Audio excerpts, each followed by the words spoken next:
Hello, my day sunny side. And yeah, there's no actual schedule. It's just whenever I'm awake, have free time and willing, is willing to play.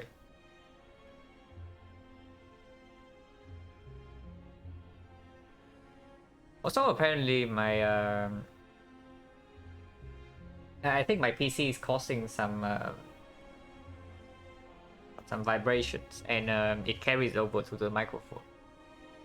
So I just moved the microphone like pretty far away from my PC, so hopefully the ooh sound that usually happens whenever I speak is mostly gone now. It's probably still there, but it should be a bit better, I hope.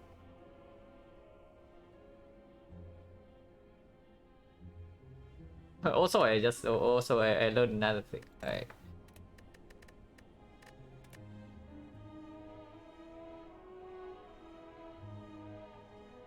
Also, you put microphone away from computer desk to avoid vibration. Oh, okay. Yeah. I also don't notice the sound when I rewatch my voice, but it's like really, it's noticeable if I turn up the volume like significantly. But now hopefully it's mostly on. But yeah, I also learned something new. Like apparently there's an option here to enable the relic starts to actually work with study the relics, but I never touched this menu, so I just had this tick off like for the whole time. So now hopefully it's working with the slated relics.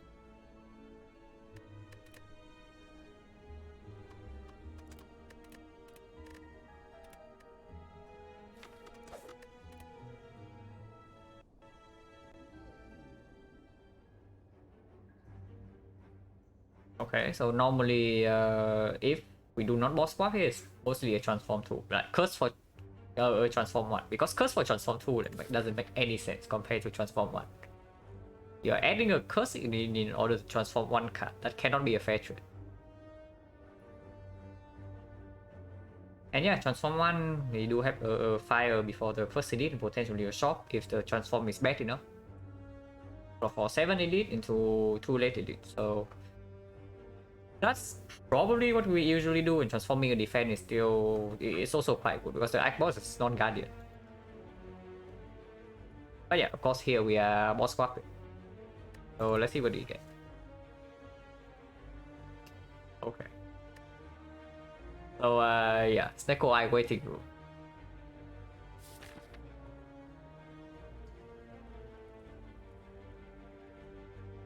At least that's from the few times I played with the Joker swap. Like we're just waiting to get a XecnaR-1 from here.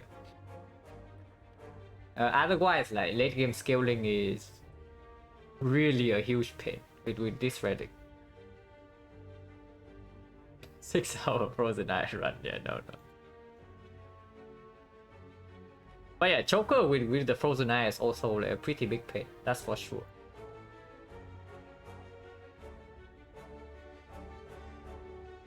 But probably still the same pathing, right? Because in Act 1 this doesn't have a downside. The only downside this has in Act 1 is, yeah, we cannot pick up Blade Dance.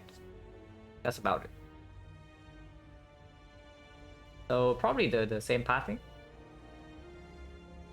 Because if we do not face this elite, then we do not get anything out of this act. And the later the run goes, the worse this downside is. At the start of the run, probably also in Act 2 is free energy. Except that we cannot pick up Blade Dance.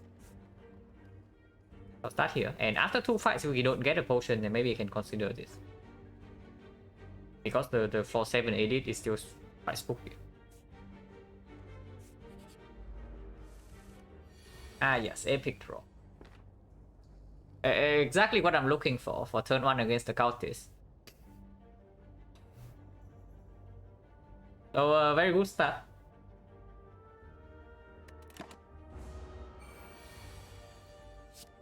Yeah, very epic.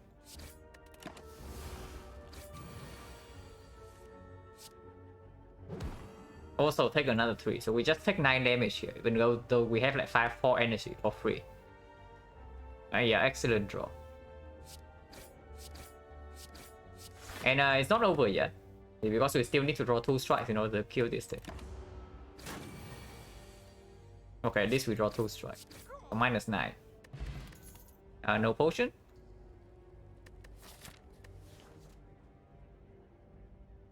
And yeah, if we are in Act 3 right now, I would actually pick this up, because this is actually one of the way where you can deal enough damage to the heart with the choker without some like Nightmare Catalyst nonsense. But of course we are on floor 1, so not a thing. And Bane before poison never makes sense. And Poison Staff is a reasonable card against the Hexagon. We pick this up.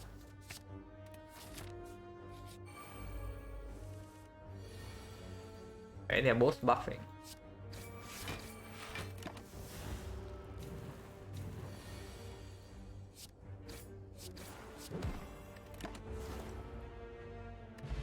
No potion, 2 fights.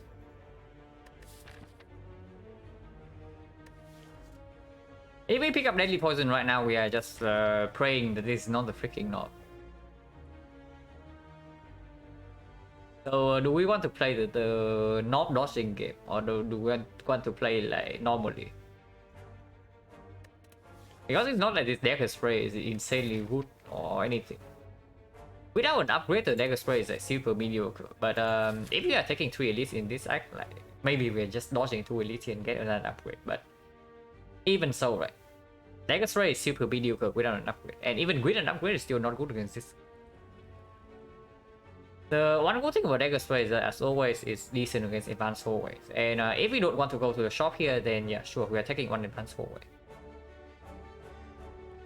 So it's reasonable here. And of course, it's an improvement over the strikes against the knob. Not a super good way to sink our energy in, but I really do not like the Deadly Poison here. Because honestly, upgrading the Poison Staff probably also make us slightly decent against the lack of bullet, assuming we get one usable potion in one of these fights. Which is fairly likely, but the first 2 fights not dropping a potion makes me actually pretty scared. If we are passing for this floor 7 AD, because yeah, sure, maybe we get one potion here, but right now we have no information. Like maybe just give us something like I don't know, Thorn potion. And then yeah, what the hell are we doing in this fight? We'll probably just die here. And there's not a second storm in this side.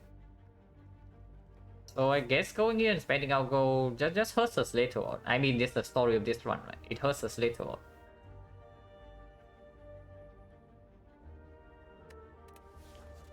But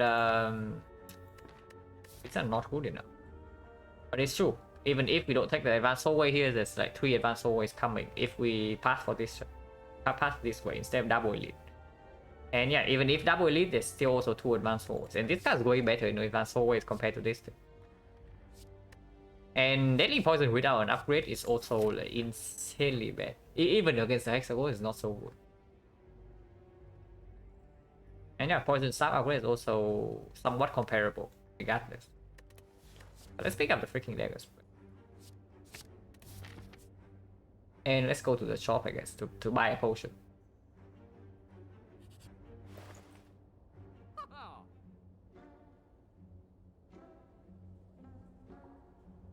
Yeah, we cannot buy the catalyst. Not like we would buy the catalyst anyway, but we cannot do it. And explosive potion is like so mediocre. And it's true that whenever we boss swap, the card remove is stronger than usual. If this is a fire potion, I always buy it. But explosive? Do I really want to buy explosive potion instead of just taking like a defense remove? Because removing also makes this poison staff stronger against the hexagons as well. And yeah, here we can actually do aggro card remove. And no, Choco doesn't make aggro bad.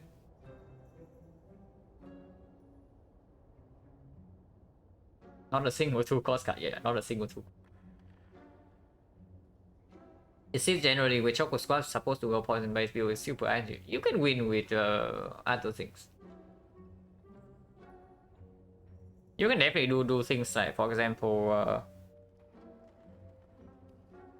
intangible into like taunts, or just like deck stacking into taunts, or just playing a snack wide deck. There are plenty of ways to actually scale later on, but it's just annoying because it does turn off some of the stronger stuff.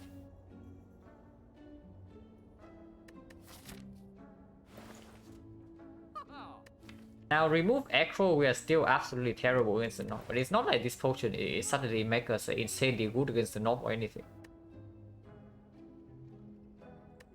So how are we against the freaking Knob? Let's assume that we take the explosive pot, the quote-unquote non-greedy line. So explosive pot and Acro.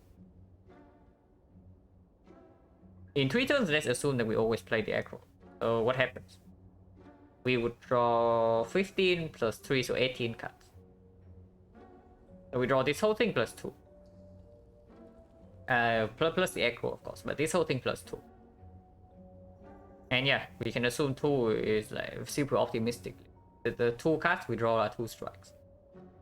So 7 strikes. It's 42. 50, this 11, 61 explosive boss, 71, 74. That's not even close.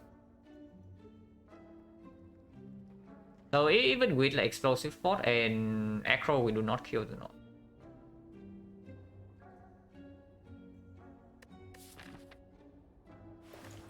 I mean, this is going to be upgraded, so it's actually not 11, but it's like 74. Instead of 11, it's 50. So it's like 78. Even with the explosive pot, that is still not a kill. Instead, if we take the card remove, maybe we draw poison surplus on turn 1 and then we can redraw it. And yeah, we can also get another potion here.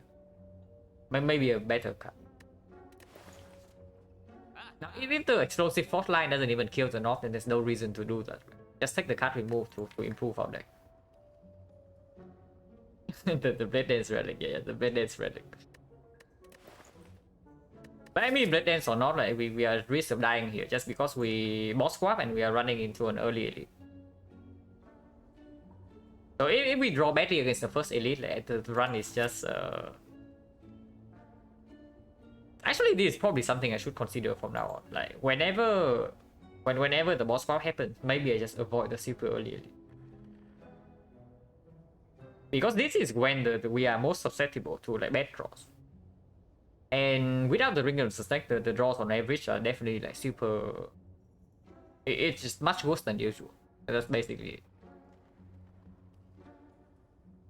You should probably consider it from now on, like, because whenever this happens, like immediately after the boss swap, whenever I run into a floor 7, it always feels like this. It's just like always one bad draw away from dying, even though I'm super healthy. Sub by Ronium. Oh my god, this potion is not even good, and then our deck sucks. So are we actually just dying to this floor 7 elite again?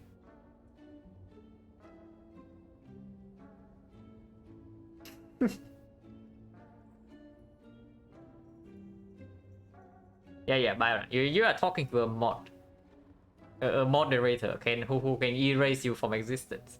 So be careful.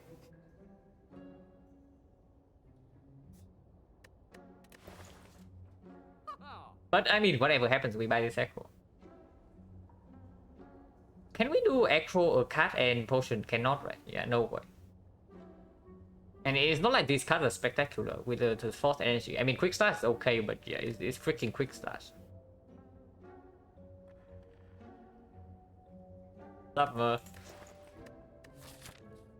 We are once again at risk of dying to the floor 7 elite. So now I'm really thinking, like, maybe with boss swap we just avoid the first elite, like the super early one. Before at least we get maybe 1 remove and several cards added. Because whenever this is the freaking Knob, our draws are just so bad. Like we draw only 15 cards in 3 turns and our deck has 5 defense. Like what the hell do we want to do against the North? Even if we add enough damage for him.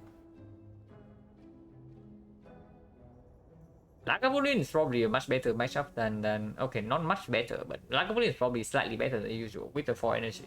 Because the Ring of the Snake usually doesn't play into Lagavulin.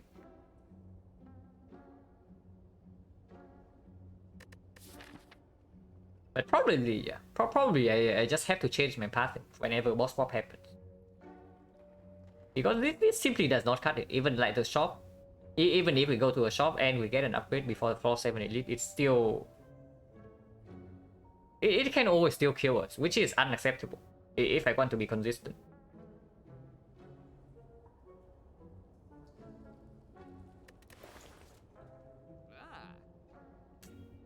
If this is fire potion, it makes my life like, a lot easier, but it's not.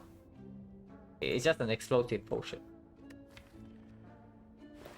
I probably just take the card removal.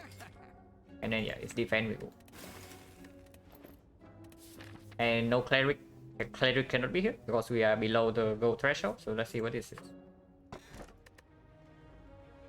Oh my god, please don't kill me.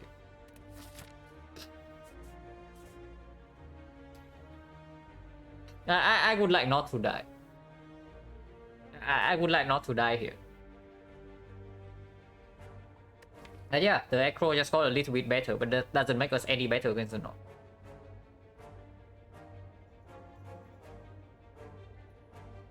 Started the Silent Run earlier and was random rare 6 maskers for 12 bucks. Honestly, I think random rare is not even that bad. Like I think I said before that random rare is the never pick, but now that I actually take a look at the rare card pool again, like it's actually okay. Because yeah, there's like 19 rare cards, right? So what are the actual bricks? Like the complete bricks that you don't want to see. There's only for me there's only 3. Like, there's only Nightmare and Venom and 1,000 cards. There are 4 fishy ones after that, which is like Doppelganger, Grand Finale, Burst, and then Storm of Steel.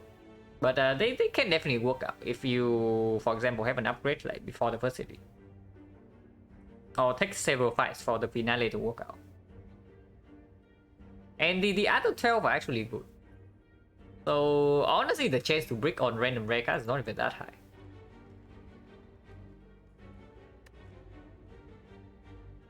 Okay, next time, my conclusion by the whatever, yeah. I mean, you, if you, like, the difference, honestly, the annoying part about that is just the difference between the outcome. Like, sometimes you just get alchemized and you're chilling. And then sometimes you get nightmare and you wonder what went wrong in the run. But yeah, we definitely take the fight here with 60% potion chance.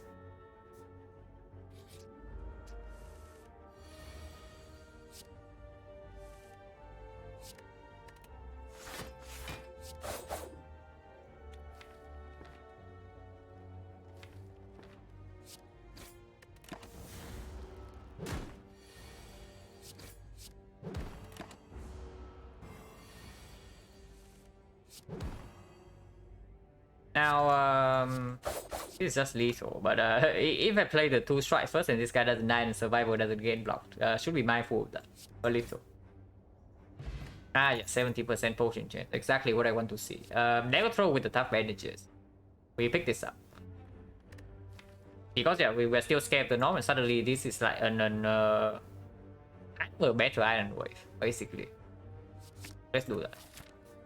But yeah, 70% potion chance. Exactly not what you want to see before the freaking potential knob. On floor 7. That mod, thank you for the good luck. But yeah, first upgrade has to be poison stack because even if this is not the knob, we still need to kill the Lagavulin somehow. And our deck is pretty terrible against the Lagavulin. Without this upgrade at least. Upgrading the dagger spray is nice and all, like, it's good against the sentries and it's 4 damage against the North, but this card is not good against the Lagavulin. It's not going to deliver. And we are also facing Hexagons, which makes the poison stab upgrade like better.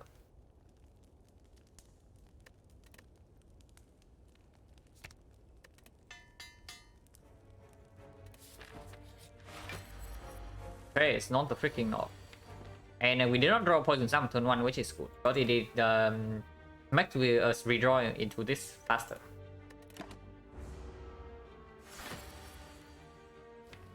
Okay, I guess we are opening here.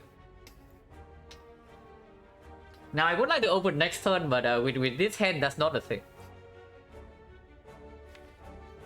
So we open now.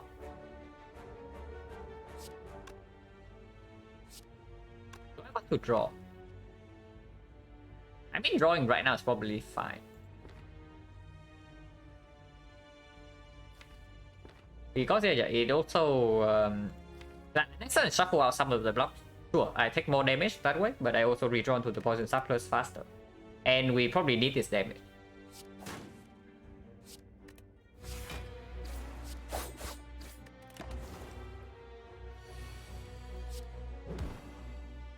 Now Survivor is definitely one in the deck though, because this blocks for freaking 11. And I don't need to play this defense because Survivor Echo is already blocking for 14. So I just do this then. Draw into the Survivor immediately. Not what I want to see. And that was just straight up a mistake. You should definitely discard the Survivor. So now do I take the 1 damage to exhaust this or what? Yeah, I guess I do.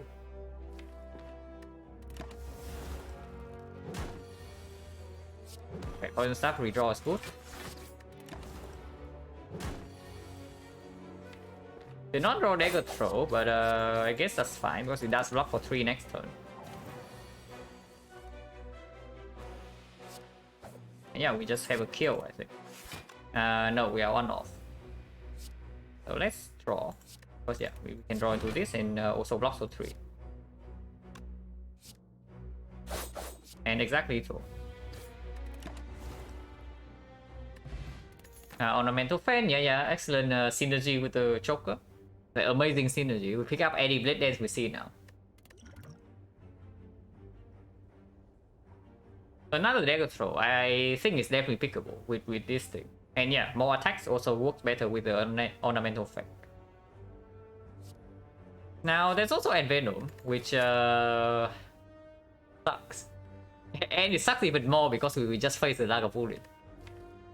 Of course, it's reasonable against the Hexagons for sure, but I don't want to believe in this. It's just freaking bad. And it's just terrible for Act 2 as well. Yeah, and Venom for the Blade Dance we will definitely pick up, yeah, sure. I mean, maybe the Lost asks for Joker eventually. And Venom meet against the outside Joker. I mean, you are joking, but it's not even wrong. Like, with the Joker, usually we want to scale up somehow with several powers, because the common way of like scaling up Silent by just playing more cards instead of making your cards stronger is no longer a thing. So eventually we will need to scale up our cards somehow, but not with this. Oh, Miller time. Thank you very much for the prime sub. And Venom sucks, but it's secretly OP. I mean, with Snecko Sound and 4 energy, honestly, it's fine. But we do not have a Snecko Skull.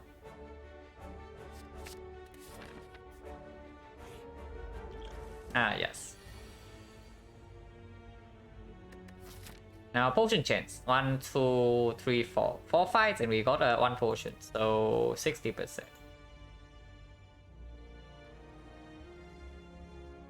Sure, man. Thank you.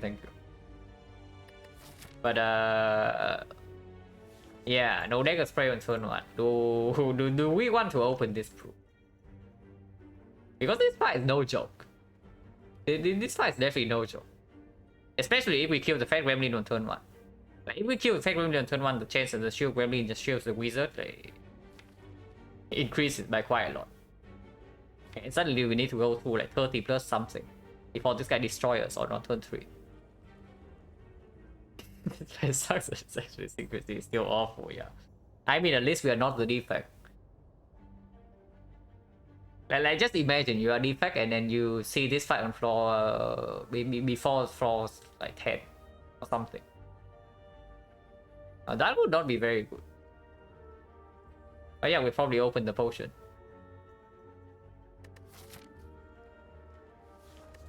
Because the way we can still also not take the 2 elite path here, and then just take 1 upgrade into another elite.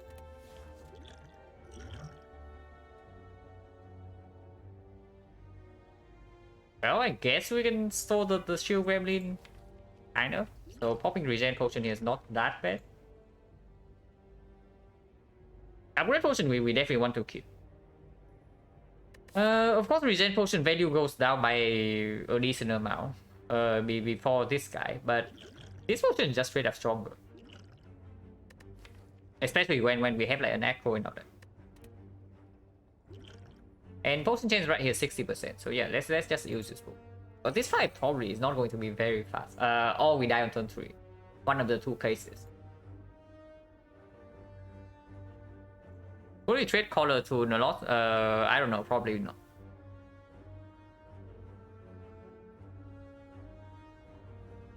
I mean, color is not a very good relic, but it's still a boss relic.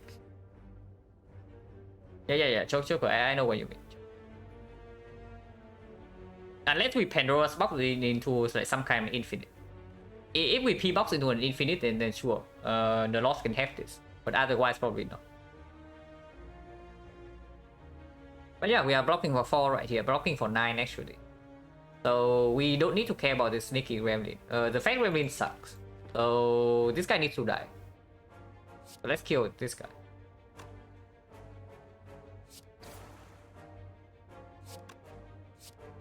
And let's put damage onto the wizard.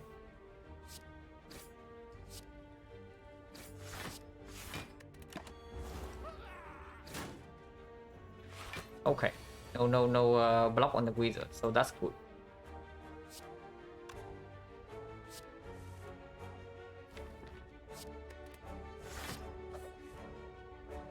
Okay, did not draw the 3 damage cards. That's not so good, but we don't need them.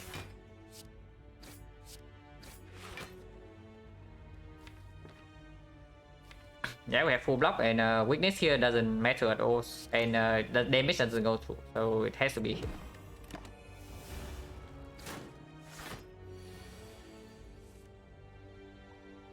Okay, do we actually kill the shield gremlin first and then just try to block for 10? Because apparently that's what's happening. I mean, blocking for 8 has to be easier than blocking for 10, so maybe not. 25, we had 25. Yeah, easily.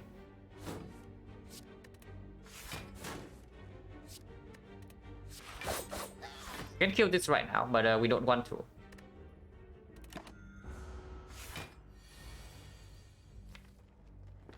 And yeah, poison will kill this next turn, so we just block twice and play the poison down. And get full value from the regen.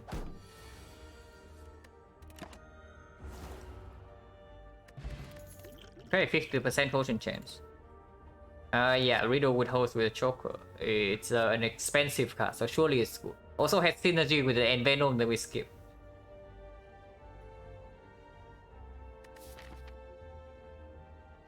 Yeah, probably not. Because honestly, basically any card we add right now doesn't cycle itself at least. It just makes its card worse. And this is our damage card against Hexagons. At the moment, we do not have any other plan. Yeah, basically beat it. Scale with strength. And deal like decent damage. So surely it's as good. Just as good.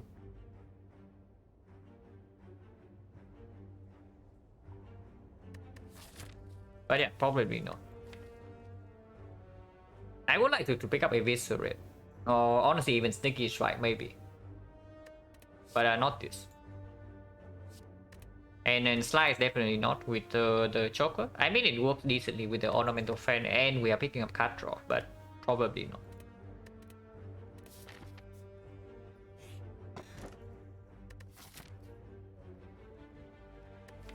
Now right now we don't have really have a real upgrade and we are very healthy. So I probably want to go left with 2 potions. Which means a tiny chest instantly get like what prop. And yeah, we have 4 energy with the choker already. So picking up Kursky like not a super high thing up in the list.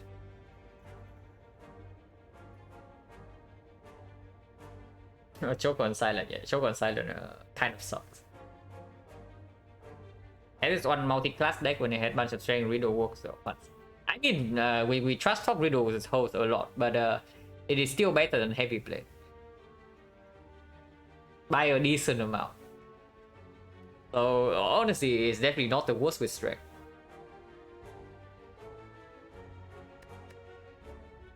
For free attack this against the key no shot. Is it true?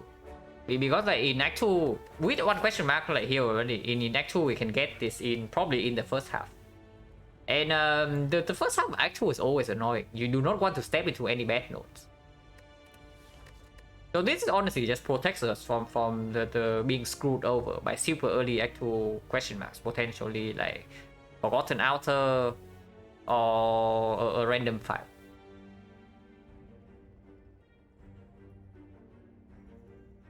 And yeah, in Act 3 it probably gets us another chest. So that is one relic and some slight protection against the earlier part of Act 2 where we are the weakest in the run.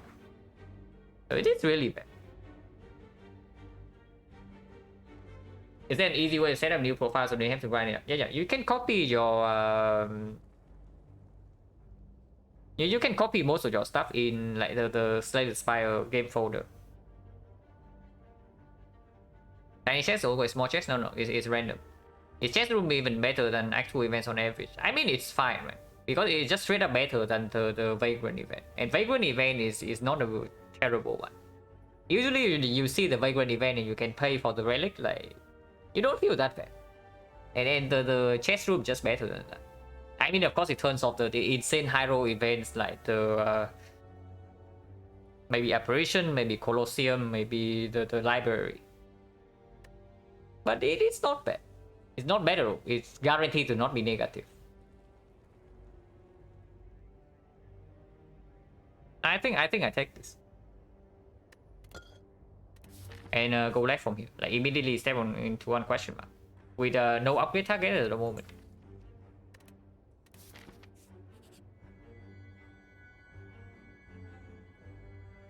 Minus 20 going into like 2 elites and 2 advanced 4-ways. I mean, good thing we got the regen potion, but maybe it's not a good thing. Because without the regen potion, I always skip this. Without the regen potion with full value and we losing no HP in the Gremlin gang fight, like, I would never take this. But unfortunately, we are like almost at full HP right now, and this is the freaking Hexagons. And yeah, we do have a deck cycle. So upgraded cut also gets stronger, and we already have a 1-1 defense reboot. It's probably a click. It's just that no safety option in here is super spooky. Because even up against Hexagons, you usually don't want to enter this fight with less than 10 HP. yeah, dying is a bit. Yeah, dying is a bit.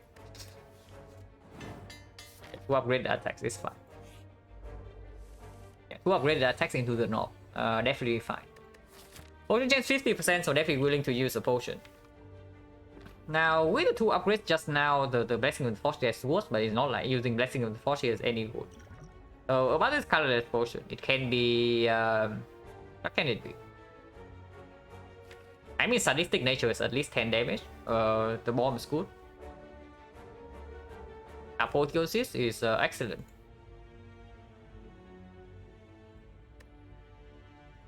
It was a 21 HP, but still click no coward, yeah.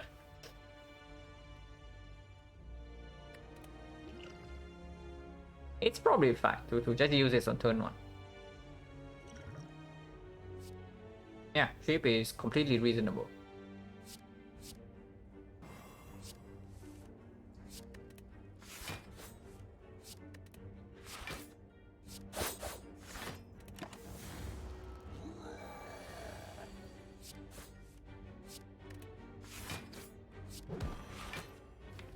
Full block, so there's absolutely no reason to do anything. And next turn we have 18 damage here, so we actually need one more attack. But this potion will always kill if we even if we fail to draw any attack.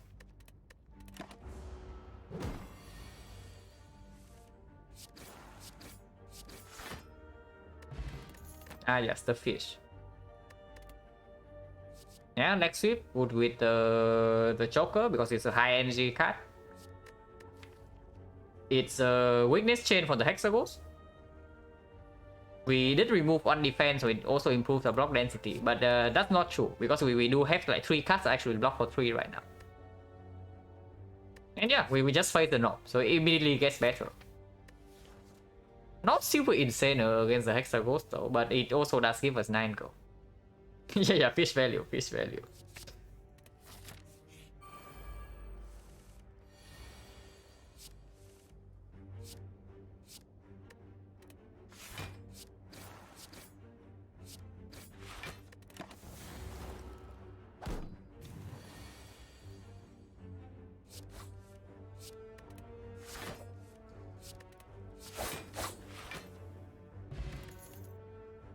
Yeah, if we are scared of Hexagons, this is our answer.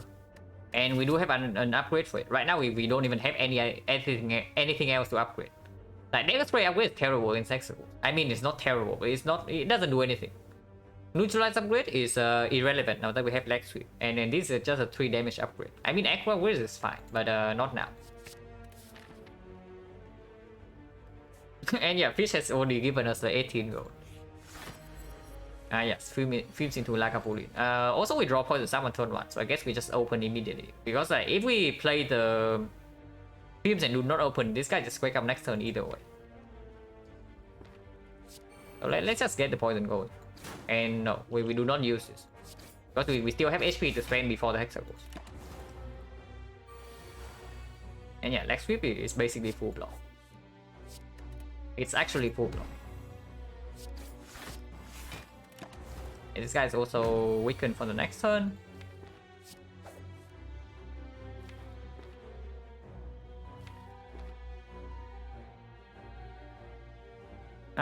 This blocks for 3, it blocks for 7, it blocks for 12. But I do not want to draw into these next turn. So I think I am playing aggro over the defense.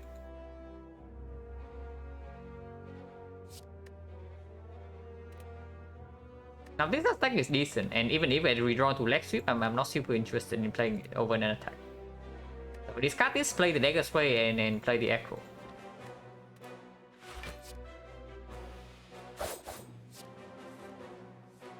And yeah, this attack is very good, so we use it. Block for 13, we take 2.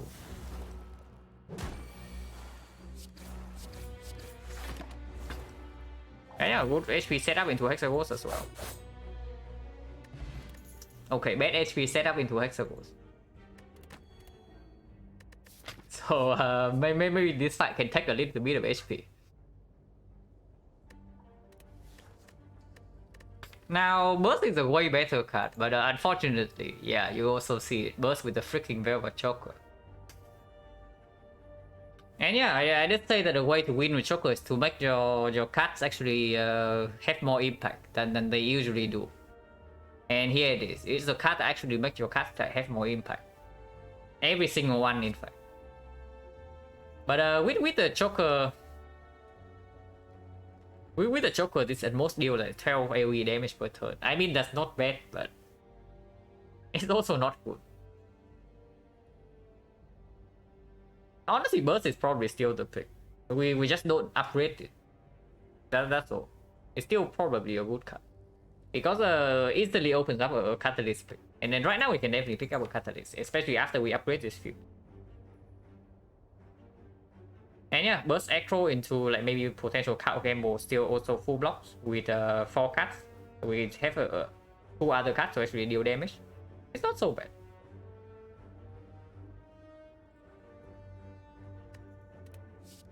Oh, you can also skip. But skipping Burst feels very wrong, even with the Choker.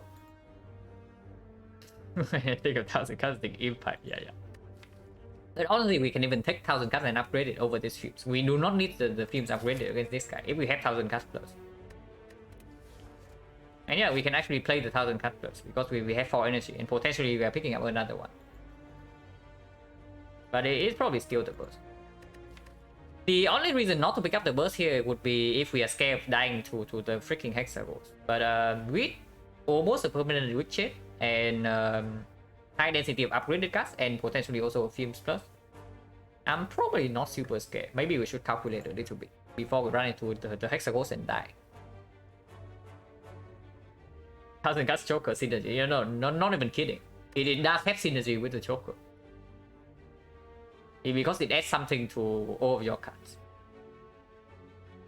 Because usually with the Joker is not super easy to both like block and attack on the same turn. But this will make it that you can always attack. So at worst you deal like 12 AoE damage per turn if you can play 6 cards. Which is not honestly not better.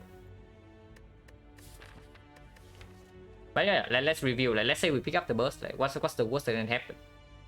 So our deck will have 20 cards. We draw 3 here and 2 here, so we actually draw 5. So technically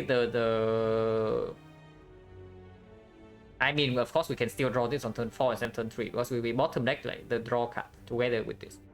But most likely the latest we draw the Fumes is on turn 3. And before that we also draw the poison stuff. So how much is the poison damage?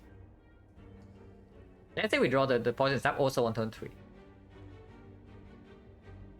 Now 3, 4, 5, 6, 7, 8, 9. We have 9 turns to kill, right? So 7 turns. So this is like 28 damage.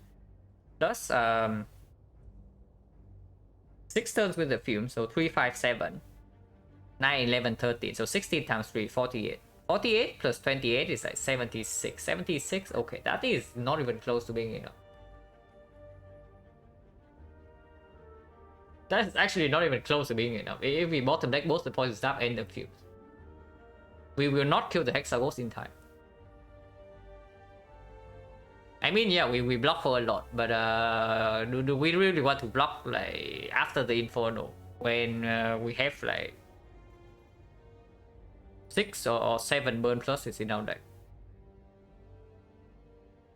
It's actually 7, right? Yeah, it's 7 because the Hexagon shuffle like 2 times the burns before the Inferno, and most of them are 2 burns, and then on the Inferno shuffles another 3.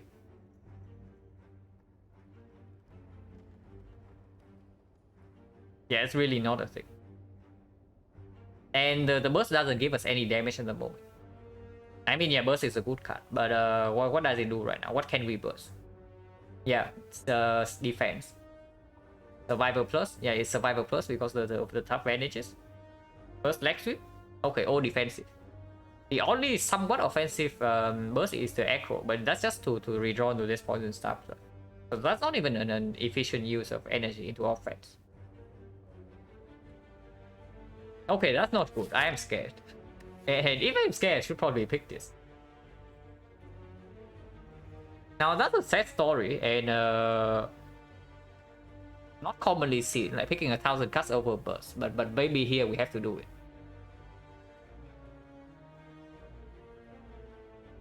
But yeah, of course the trade-off is that we don't upgrade the Fumes. Like, how bad is that? Probably not even that bad. If we have 1000 cut plus in play, it's probably fine.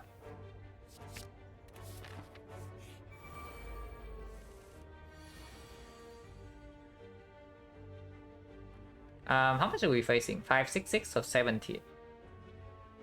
16. We block for 11, we block for 14. Only block for 14 and we take 2.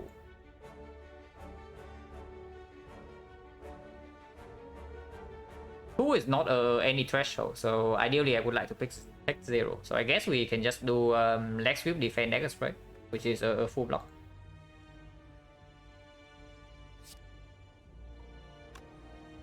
Which one do we deck sweep? Doesn't really matter, right? They are all green laws.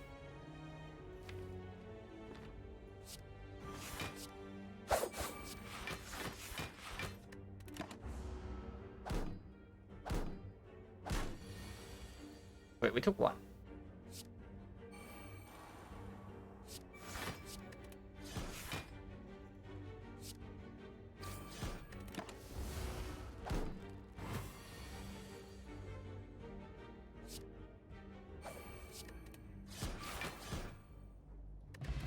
So C4, so that's 10 damage to breach. Yeah, here's a blade dance to go with our ornamental fan. But yeah, another dagger throw. Like, how bad can it be? We have 4 energy, it blocks for 3. Prepare a decent upgrade before it can be good. I mean, it's good with tough bandages, but it's immediately worse with choker, and it also demands an upgrade. Yeah, how bad is this dagger throw? Probably not so bad. Yeah, combo with our 1000 cuts plus as well. Ornamental fan and 1000 cuts plus, like ideal deck for the blade dance. Yeah, I'll probably just pick another dagger throw. I mean, it doesn't even make us draw into these later, because yeah, it does cycle itself, and we have the energy.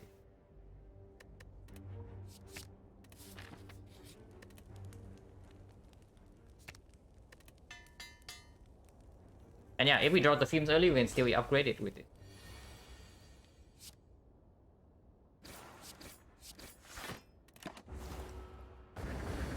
Hey, IQ Bowling. Thank you very much for the prime stuff. Oh yeah, Echo. Yeah, 1000 cut plus is here. So we play the 1000 cut plus for sure. And no need for upgrade point. If anything, we upgrade this fuse because apparently we're just bottom decking it.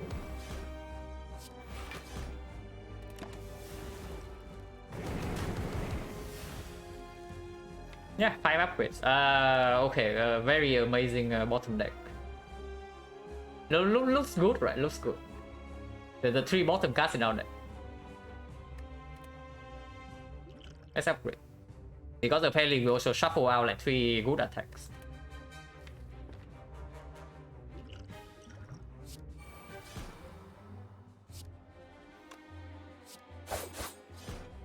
And yeah, weakness on this doesn't matter as much, because next turn we at least block for 13, and then that's already full block.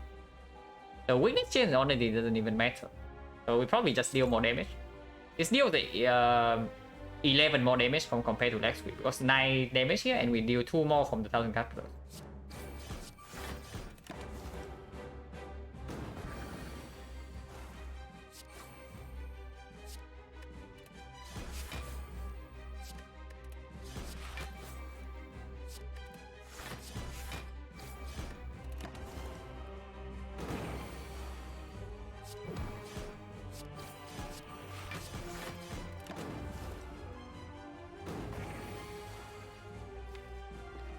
Yeah. Poison Star plus bottom deck.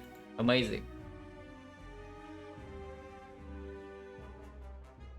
I would definitely like to play the freaking Poison Star plus, but I also don't want to shuffle out the Survivor, so we Survivor right now. Shuffle out the Strike plus, probably. So the line here is like this. Survivor the defend. We play the Dagger Spray plus, we Acro, and then play this Poison Star plus. That's for energy.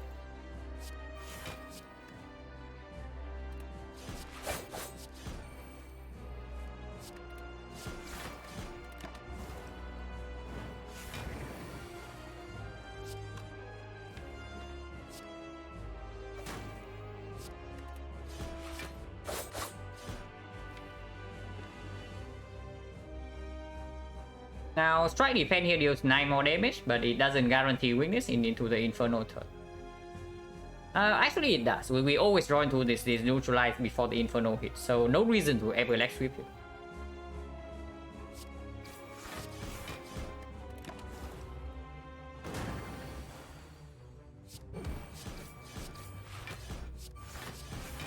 And yeah, 1000 cuts doing his thing. And we get refunded with the potion.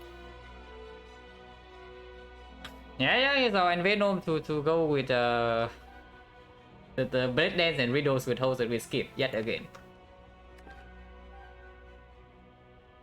That one go, yeah, we super prepare for it.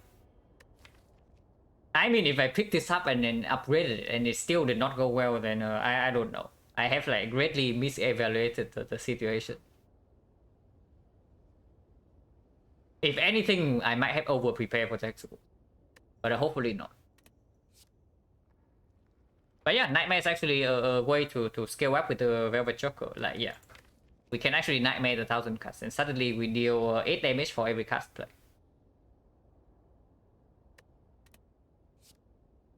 Or we can pick Malaise. So instead of making ourselves stronger with the to outscale our enemies with the Velvet Choker, we can also make them weaker. And first copy of Malay is always like phenomenal. Just because it is so freaking good in late Act 3 and immediately in Act 2 it plays right now. Yeah, Malay plays immediately. It plays with the excess energy from the Choker, and it's super good late game. Love to see him for every silent. Yeah, so they do. Yeah, same nightmare 1,000 cut. Also, yeah, we are definitely picking up Snecko, right? Now Snecko with Choker is already a natural synergy, and now even more so because we have like expensive cuts. I mean, it's not that expensive, but yeah, sure. Only cost 980 of setup power. Not if you picked up the cards that actually say setup. If you also like combo with the setup card, then it doesn't cost any energy. Like only 3 energy from the nightmare.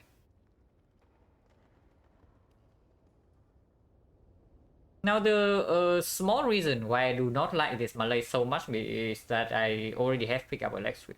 So we only have a weak chain, kind of.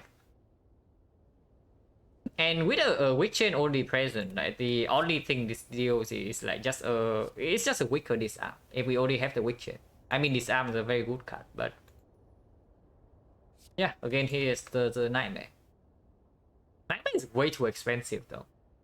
It is way too expensive. It definitely plays later on, but right now it's way too expensive and we cannot even play it like ever, even with the Choker energy. So probably it still has to be Malays, and if we can use the nightmare later, hopefully it shows up again. Because it's not like this is bad later. Like this is insanely strong later, but it's not like this is useless later. It's still good.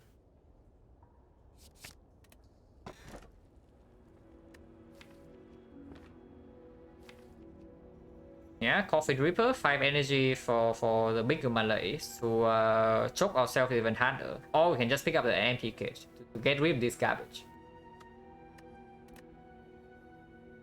Now, honestly, Bark is very good with Choker. Unfortunately, we do not have an Alchemist. But Bark is actually exceptional with a Choker squad because yeah. How do you lose with a freaking Choker later on? Yeah, you cannot get enough value of your turns because you can only play 6 cards. Now this changes that completely because it just gives you some insane value without custom. But yeah, is it stronger than Empty Cage? I don't think it can ever be the Reaper here. Like, it's most risky in actual because we do not have event protection and we do not need 5 energy at the moment, especially not after we skip the Nightmare for this. Now we have 5 strikes, so immediately the empty case gets a decent value. But we also have 2 potions.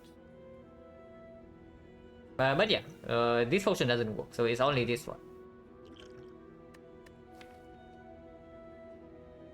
It's probably the case, right? It's probably just the case, just because of the tough bandages. Like, we pick up any card gamble we see. And with the card gamble, eventually we want to upgrade it. And after we upgrade the card gamble, we just want to redraw into it over and over and over again. Like, not on the same turn, because we do have Velvet Choker. But being behind on card removes in the deck with tough bandages is probably not a very good idea. And this relic also already gives us a direction to actually, quote-unquote, potentially win the run later. I'm not saying this relic is like auto win or anything, but it's definitely a very powerful condition. And yeah, removes works better with this, like absolutely. And right now the back doesn't have value, we do not have Alchemist. So it probably is the empty cage on 2 strikes. And with 73 max HP and no Coffin Reaper, we probably don't care too much about like buy trade. Is what I'm saying. Max HP is higher than most, so the vampires already cost more HP. One of our strikes are upgraded, and we can rest.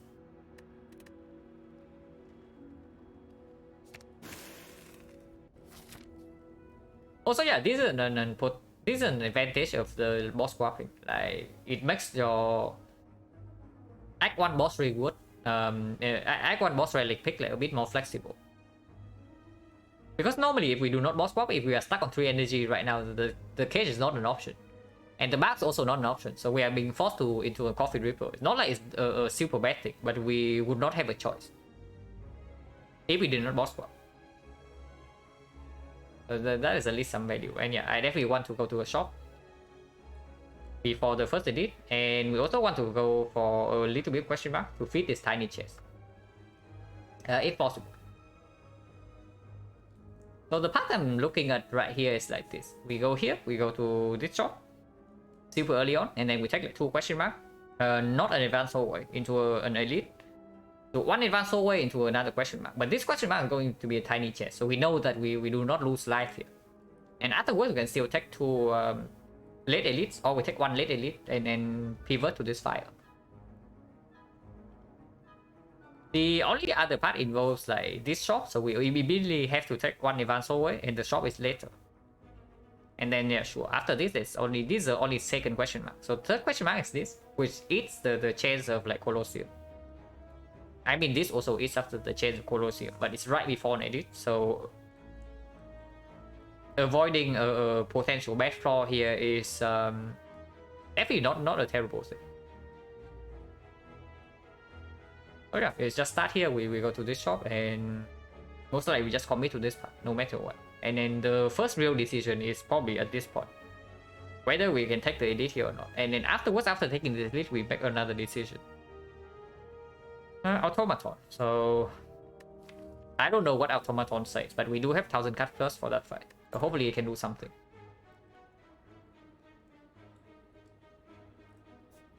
Crossbow with Bash to upgrade any card you also roll during your turn. Only other exit. Yeah. It's weird because it just makes it like right now the text on the sacred bag is like very short and very clear. Like you read the description, you know immediately what the relic can do. So having like exceptions like that, like, let's say it makes the Blessing of the Force stronger, and it also makes something like Gambler's Brew stronger, and then things like that. It just makes the probably makes the UI like pretty not elegant. Back can also play twice maybe. Maybe play twice during 1 turn, but I don't know if there's a way to actually make the relic like super easy to understand if there are exceptions like that, because that's honestly one of the great points about the Spire. Like nowadays I find it super difficult to actually get into a new game, because like yeah, you first get into a new game, like let's say it's a strategy game with some kind of depth, and then the first thing you have to do is like to play through something like a 30 minutes tutorial where everything's like super confusing. There's a word of text, and then followed by another word of text, and then another word of text explaining all the different mechanics and all the exceptions and all that. But the Spire is very simple. You pick it up and you immediately know how to play. Cosmos the only one doesn't get out. No, there's plenty more. There's the Gambler's Brew, the Smoke Bomb, and maybe some other things. What were the boss relics? It was Anti-Case, Coffee Dripper, and Sacred Bag. Oh yeah, we go here.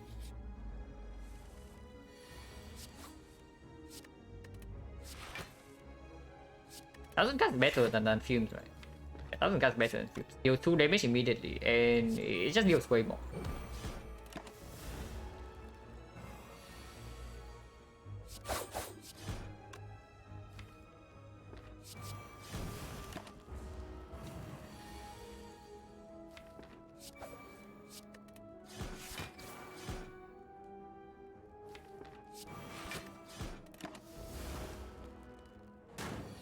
Yeah, and Procha stands for Elixir, yeah. And plenty of other things.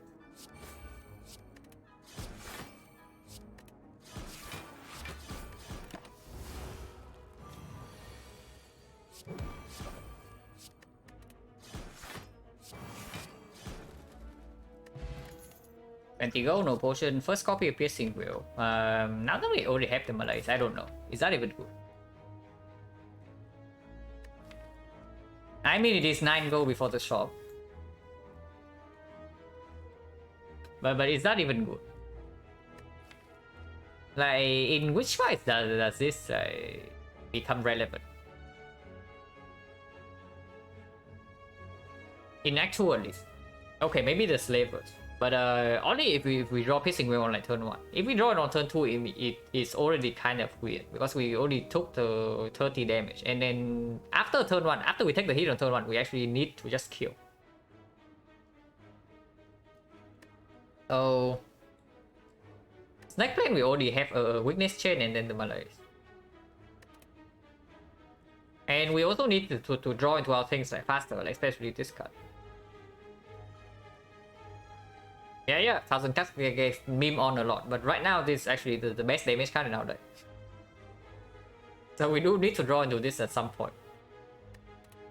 Just block the draw, like skipping Piercing Wheel, the first copy of Piercing Wheel is always kind of weird, but right now it probably doesn't play.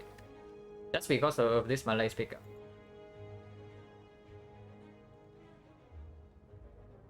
Yeah, Snake Plane, Slavers, both stabbing, but for those five we like, with the exception of Slavers, we just have the Malays, right? He's also dealing with both the bow stabbing and the Snake Plane.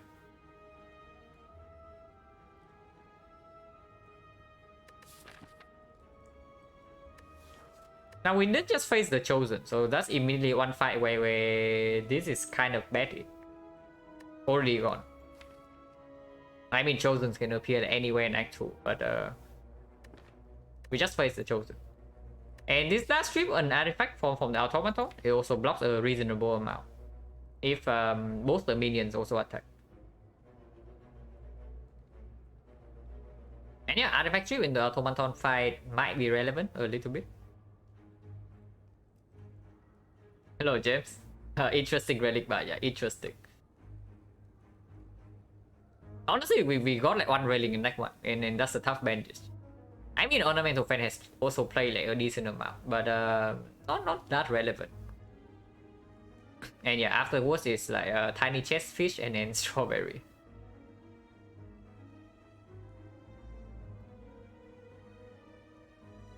Which advanced four ways that's Piercing Wheel delivery besides the Snake Plane. Triple Cultist, I don't even care about the Piercing Wheel. Honestly, in the Triple Cultist fight, my top priority is just drawing into this. And yeah, avocado and then mushroom also doesn't work that well. I mean, it's okay, but it's not that good. Honestly, if not for bandits, that's so weird. Screw. Yeah, maybe. Maybe the relic bar doesn't look very inspiring if you take this away.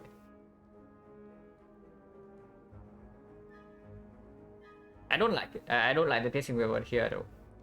I mean, now that I say that, I'm going to be like instant punished by this fight, but hopefully not.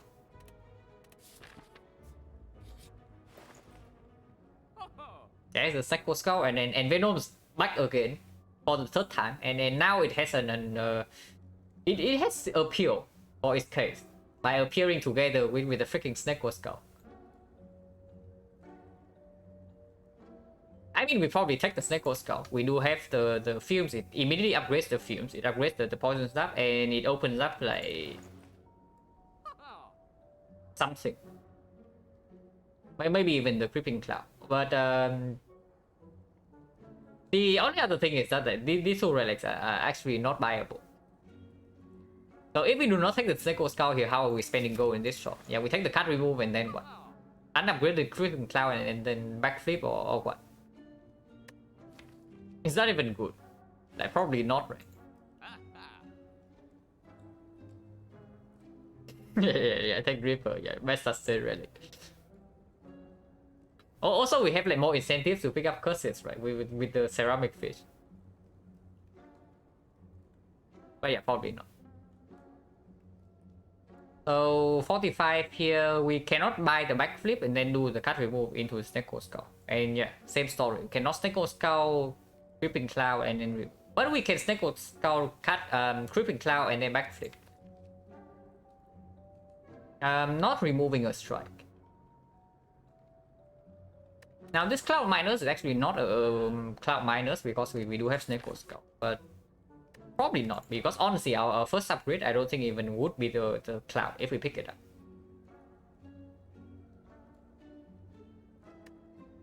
And yeah, it gives the Fumes an immediate upgrade. Also gives the Poison Stab upgrade. It opens up like a lot of things. Yeah, like a freaking Envenom. I mean, after we pick this up, maybe we pick up the Envenom if it shows up again, but I don't know. We definitely do not buy this. It's probably fine. We should probably spend our gold. Now, that makes the potential Vagrant here a little bit sad, but that's about it.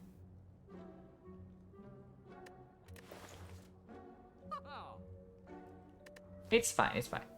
Also, also means that we're having the Fumes upgraded by the Neko Skull here, and let's say we even upgrade the Fumes like for real in this file, and that is honestly our damage is pretty set with the Fumes plus and the 1000 cuts plus. Fumes applying 4 poison at the start of every turn is like quite powerful in longer fights, and the same goes for this. And it also means that we can actually bottom deck one of the powers and then still have enough damage for the slavers, which is quite important. It's probably fine. I liked it. And yeah, strike with.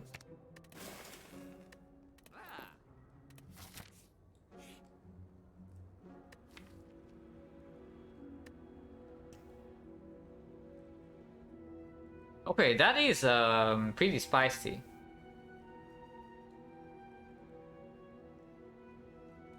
Now, if we want to be like super memey about this run, we can definitely duplicate the 1000 cuts, and it's honestly not even bad.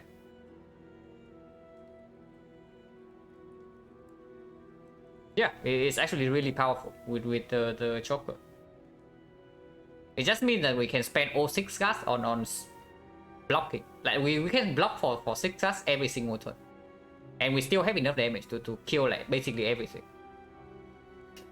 Oh yeah, of course we can also duplicate dagger throw for the collector bonus. Honestly, right now I see a couple of options. So first of all, like Echo. Draw card, very good. Draw into our powers faster. Blocks for 3. And we have 4 energy. The second one, yeah, actually dagger throw plus. It deals 12 damage and then blocks for 3. Like probably the best attack in our deck at the moment.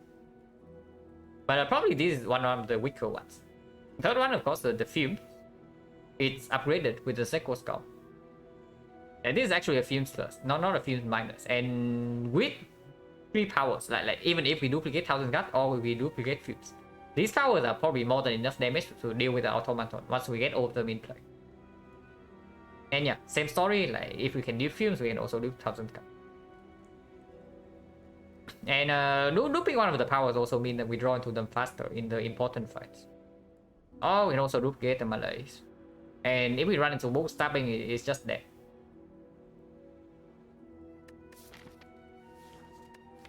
But looping the Malays gets a bit weird for sure, because Malays doesn't play super well into the automaton already. And otherwise we only have the weakness chain. And we have 4 energy already, so we really need 2 Malays. Not right now, right? Definitely not right now. So I think Malays is not the noob target.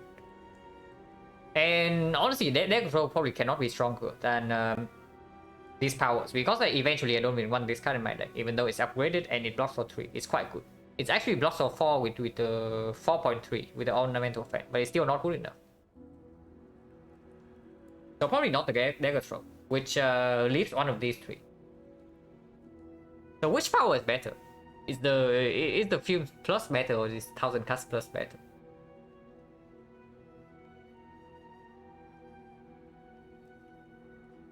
Now we have energy from the choker, but we don't have that much energy, and 2 energy cost from the 1000 cuts is quite bad. If offer red in the shop, does it reset the red chance in reverse for better? As far as I know, no. Because I think the chance for red cards in the shop is fixed at 9%. It is not affected by the normal red chance, so it should also not change the chance of the card rewards.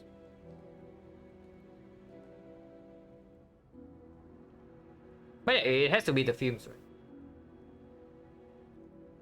Yeah, the fumes has to be the better power of the two. It's easier to get in play, and now that it's actually fumes plus, it is like the power between the damage of these two are probably roughly equal. And this is just easier to get in play. So yeah, the last question. Is Acro better than Fumes? Is Acro better than Fumes? Now, Acro is a common. But, yeah, this is like an unupgraded common versus an upgraded uncommon. And the choice is still difficult because Acro is just so strong.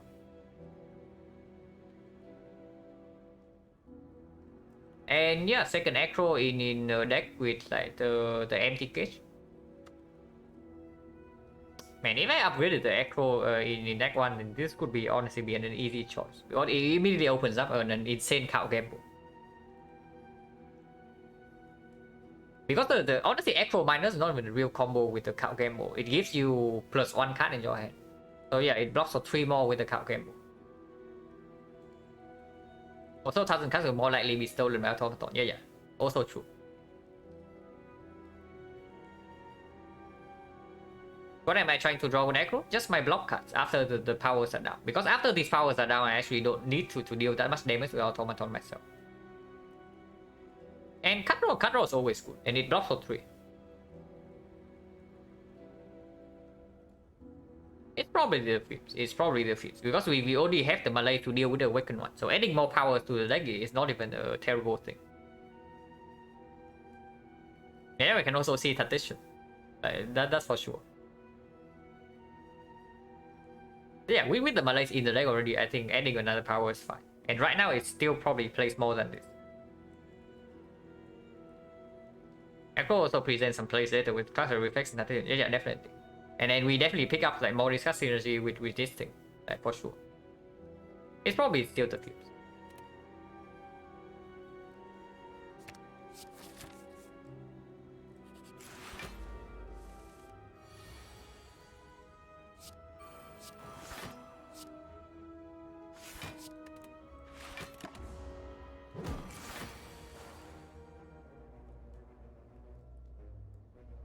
Seven goes to 4. 7 goes to 3 and 3 goes to 2. If we defend right here, then it goes to 4, it goes to 3. So we take 3 if we defend, and we take 4 if we don't. So this defense only blocks for 1.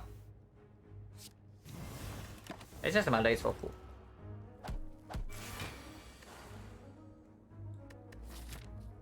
Also, this fight did not draw a potion, right? So 50% right now.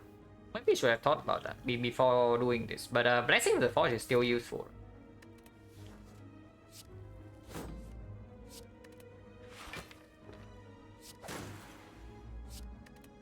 Yeah, we just let Dagger throwing our way to victory.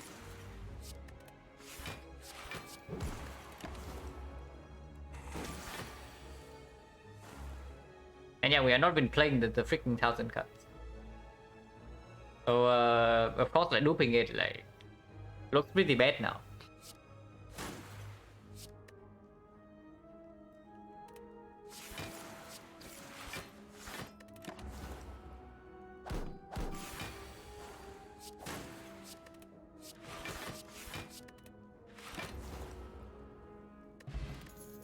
%40 potion chance and liquid bronze if we yeah, here's an echo anyway.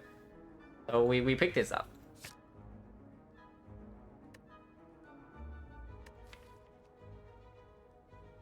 Liquid bronze probably cannot be stronger than an upgrade because the only use case for this in an elite fight is like move stabbing. But against move stabbing, like upgrading the Malay is probably just simply better. So probably not cannot be better than this. And then for sure, liquid bronze cannot be better than this potion. Alright, here's the stack plan. So this is where I get punished for skipping the piercing wheel. I mean we don't block for we block for a decent amount.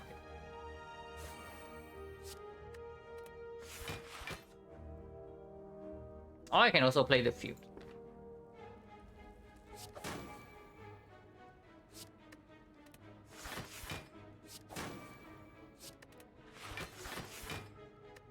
Okay.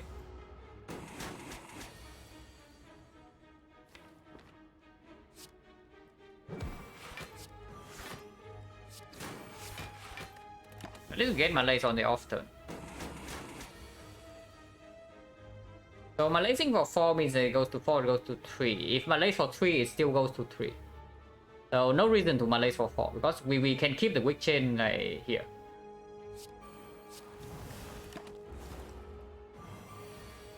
And also get the fumes out of the deck. Okay.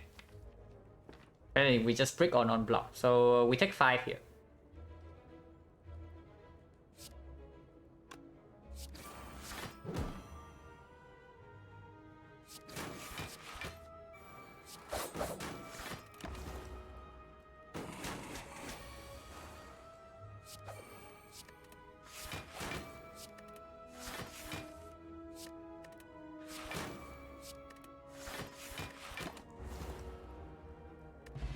%40 potion chance, they will throw plus. I mean, you joke about the collector bonus, but maybe it's here. It's freaking upgraded. But maybe not right now. Now that we have 2 films, we probably want to try to block instead. Some point, and this is not real block. Yeah, sure, it blocks for 3, but and then with this it's like 4.3. But so what? It's not for 12. Without any dexterity. I mean, it's not like we are picking up footwork. We have the tough bandage, so like footwork and a midwork.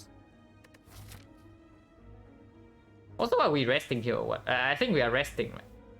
With the fuse being upgraded already by the Necro Skull, we no longer need to make the upgrade. And we still have an upgrade potion if we need something urgently.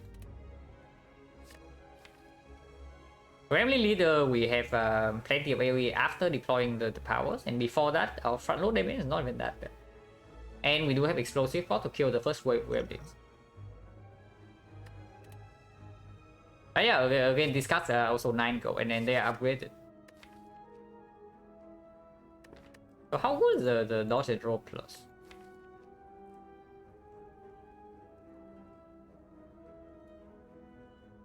I think dodge and roll plus is probably better than the negative roll plus. How good is it?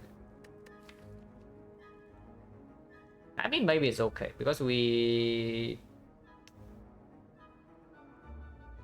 If we see the card game mode, then we are fine anyway. With the tough bandage, but if we cannot see the card game mode, then blocking with the tough bandage alone doesn't cut it. If we're sitting in fuse, it seems good. Yeah, because the automaton fight is not going to be very short. I think we probably need to block the hyper beam. Like we have our damage is decent on average, but it starts very slow. It starts slow and then it accelerates. But killing the automaton before the hyper beam is probably super difficult in this spot. So it's probably fine because yeah, like I was talking about, just as I was talking about, right? If we see the card game mode to actually block with the top bandage, then we are in a good spot regardless. But if not, then maybe we still need to find some other ways to block, which potentially involves dexterity. Yeah, because we do have a malaise and we have a permanent weakness chain. So in that case, we can pick up any footwork. And if we pick up any footwork at all, this becomes like quite an excellent card because it's upgraded already. Unupgraded dodge and roll I absolutely hate, even if I have plenty of dexterity. But upgraded is a slightly different story. It's probably okay. And yeah, I think we rest here. Over upgraded.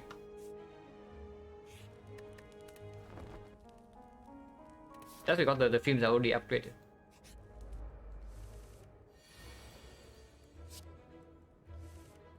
Oh yeah, piercing will, please.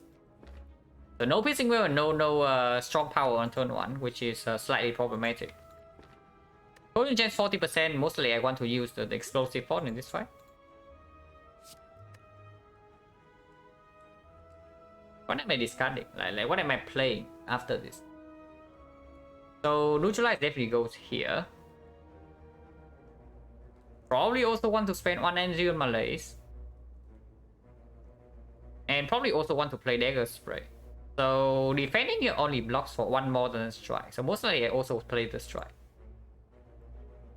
Unless you tell me that I should use Upgrade Potion right now. But Upgrade Potion is probably better in whatever this fight is. And Explosive Ball is very good in this fight. So I'll probably discard a defend here and just take this damage.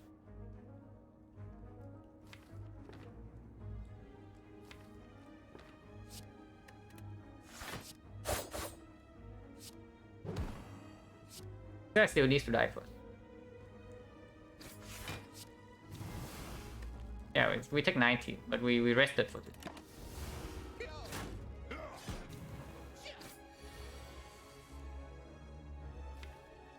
Film needs to be played. 21 here though. We do not have enough damage to kill this, which is very concerning. And Upgrade Potion doesn't bail us out. So we are going to be vulnerable.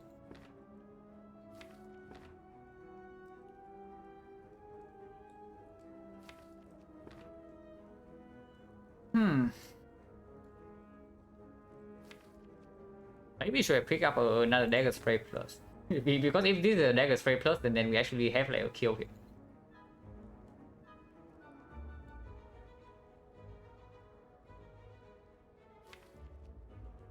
Now being vulnerable is pretty bad, but we do block for 6 at least. But yeah, these films cannot even be played, or otherwise we don't have weakness on this guy next turn. But is that even important? Maybe not.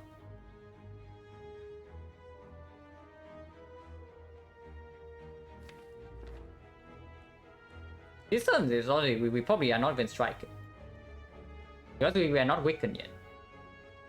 So probably this turn is just dodge and roll plus here, play the survivor block for 17, and then also play the fumes. Next film will never be played, right? Next film cannot be played.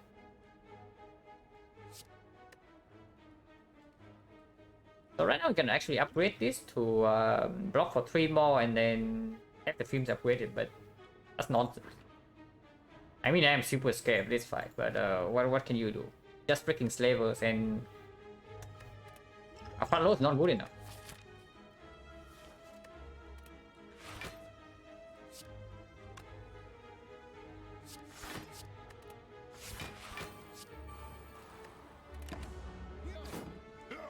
Take 9 and we are vulnerable. But this guy is also weakened, so it's not that bad. Yeah, it's not that bad, Corpio.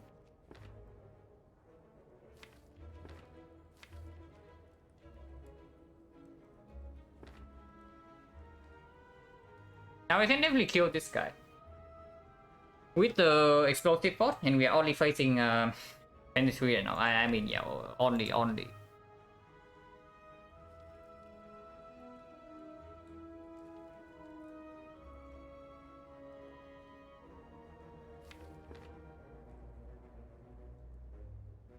Let's say we do Acro into upgrade pot. Let's say we use 2 pots in this fight, which probably is not a very good idea. But this draw order is pretty bad. So maybe we are in a rough enough spot that we probably need to use both potions. So let's consider that. Like Acro right now, I do not upgrade before the Acro because then I shuffle these things out. So I Acro first, and then upgrade potion and block for 60. And then I use whatever attack here. Probably the poison stab over these because I do not want to shuffle out all the upgraded cards. Then I'll use explosive force to kill this. So this upgrade potion would block for 6 more and upgrade 5 cards in the reshuffle.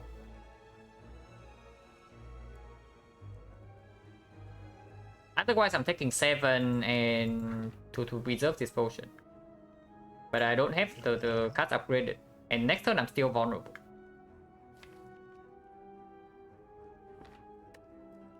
Actually, no, I'm only taking 4 because this thing also blocks. So I block for 9 right now. I actually play 2 defense, so I block for 19. Or I just play 3 attacks. Yeah, what if I just play 3 attacks? So I block for 4 with the fan. I block for 9 with the tough bandages. So 4 plus 9 is 13, 13 plus 6 here. I block for 19, so I take 4 without any potion use. But I shuffle out all of these cards.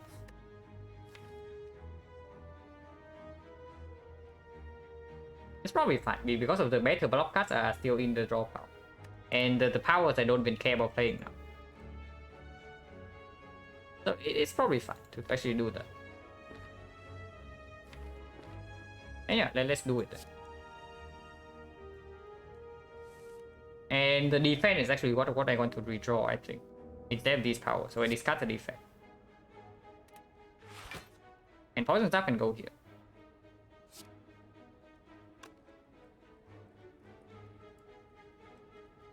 Isn't that a reasonable explosive for? Not if I played like 2 attacks on this one. I mean, can still do it because the explosive pot maybe enables us to kill this guy next turn. Is there a reason we want to preserve for? I mean, we just preserve the potion. Because potion chance right now is only 40%, but it's probably okay to just explosive it because we also want to kill this guy next turn. Like we are going to be weakened next turn and we are still vulnerable. So not killing this guy is probably also a terrible idea. But it is probably fine. Like 13 here, so we only need 1 attack on this. So start here. Got 1 deck control on this guy. Explosive pot. And do this, so it dies next turn. We draw into this, not what I want, but we take 4.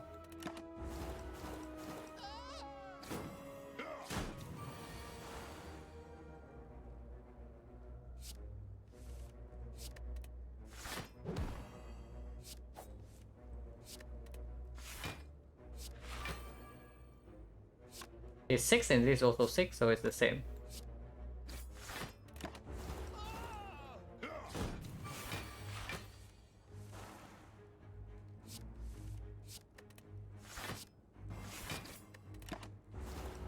Oh yeah, could be worse. Yeah, 1000 cut. The opener, we get another potion, so 30% now, I think. 1, 2, 3. No. 4 fights. 4 fights, we got. How many potions did we? Two potions. 1 taunt potion we saved here. So 40%. And yeah, Piercing was freaking back, and then this is after the Slavers fight. So I don't know. We just fought the Slavers, like, and the Snake Plant. So what the hell does this thing want?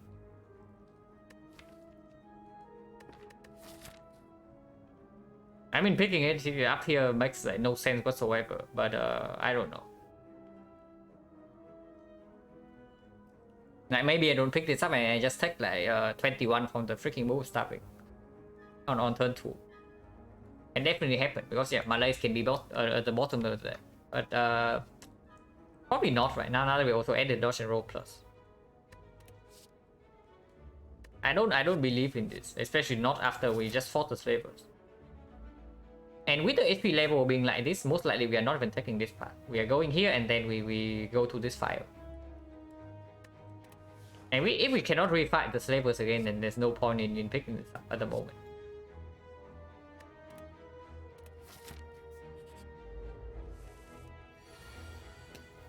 Okay, good head. Yeah, we are facing 23. And we block for 3 at the moment, so hopefully this finds something. Yeah, we are facing 18% and we are drawing like this. Now, where are these powers in the last fight? I don't know. But I mean, it's not like I want to draw like this in the Slavers fight. So at least this is not Slavers fight and we don't take like 34 on turn 1. But yeah, we play this first and then we see. At least 1 defense. And double films has to be better than 1000 cuts. So let's do that.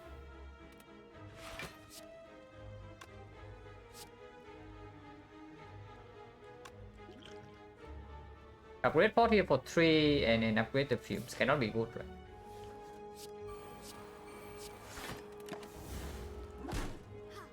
I'll go to 60.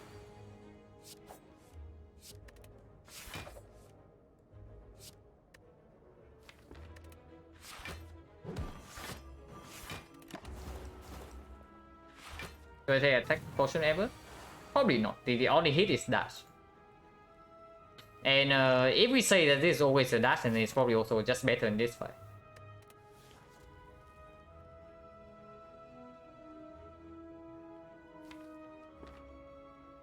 And here we are taking like more damage. Actually we don't. 3 attacks and this is full block.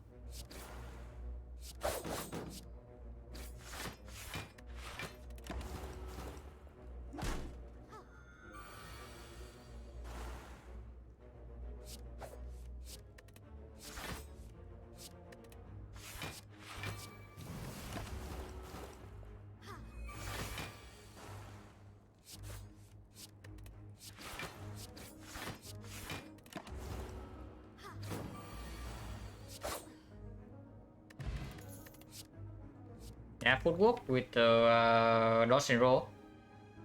Another power.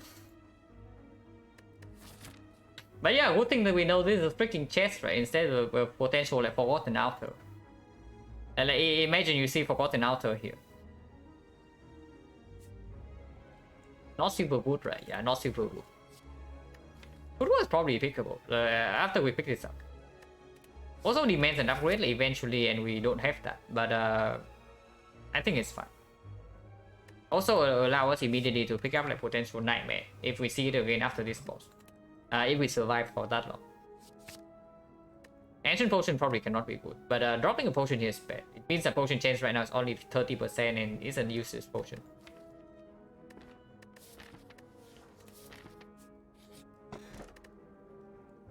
But we don't keep this. And yeah, we definitely take this. Tiny chest. So about this elite. Now if we just survive this fight, then we are in decent shape. But suddenly we just get like super healing here and then super healing here. Okay, not super, not healing for that much, but it's 12 per fight.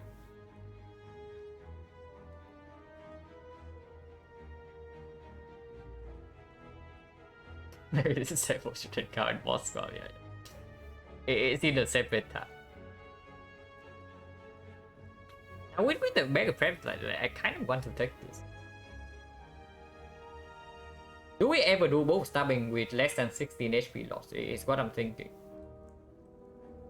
Because how much does it do if we let's say we just upgrade pot whenever we draw into Malaise and we Malaise for 4 immediately. So Malaise for 5. It will go to 1 times whatever, and then afterward we can probably do the fight like. But we need to draw into Malaise. If we drew it like the Centurion Mystic fight just now, then I don't know. I guess this always gives us 4 block, because if we don't draw into any block at all, then probably we also draw into attacks. And it's not like this fight is easier, you know, like you run into this fight and this freaking avocado and mushroom and you die on turn 1. Yeah, cool. Probably not. We probably just take the ADs with 2 potions.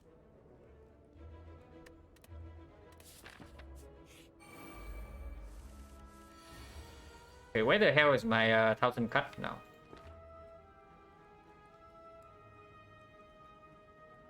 At least we can kill all of them. Upgrade potion right now doesn't make any sense because we still have to spend 2 energy on these remnants to kill them. So upgrade potion right now is only for Malays for 1.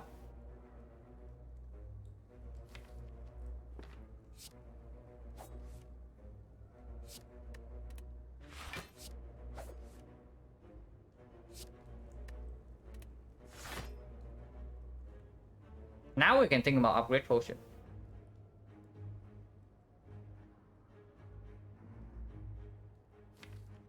Because it also extends the weakness on the Gremlin leader.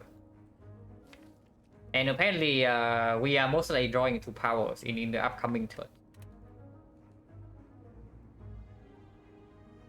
So that's not super good. Because right now, honestly, I'm thinking of even not playing the poison stab on the leader and we just Malays for 2 instead.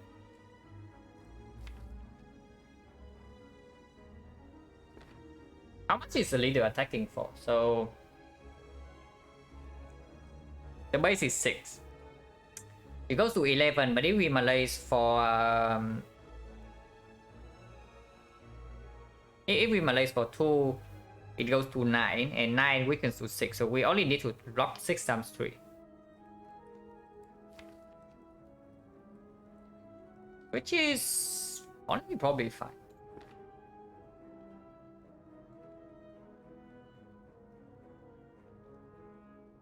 If it's only 2, then it goes to 7. No, it goes to... if we don't use the upgrade pot here and we Malays for 1, it goes to 10 and 10 goes to 7. So we need to block for 3 more, but we do not have guaranteed weakness. On turn 3, for example, if she attacks. Upgrade potion for the films also potentially reasonable, but maybe not.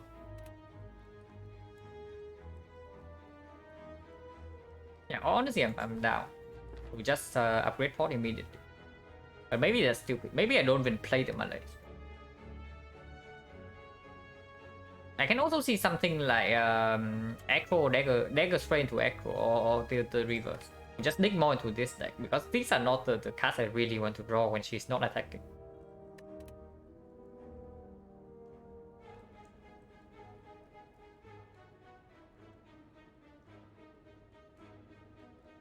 Not killing intentionally, not killing the Shield Gremlin also doesn't make sense.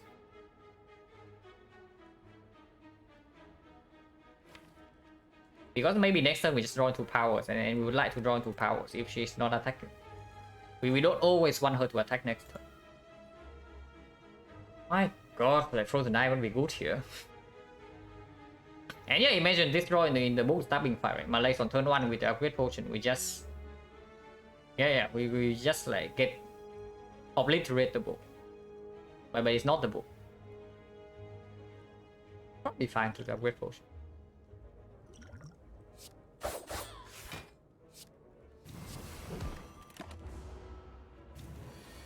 Okay, she attacks. And okay, good thing with Malays. That's all I'm going to say. Good thing with Malays.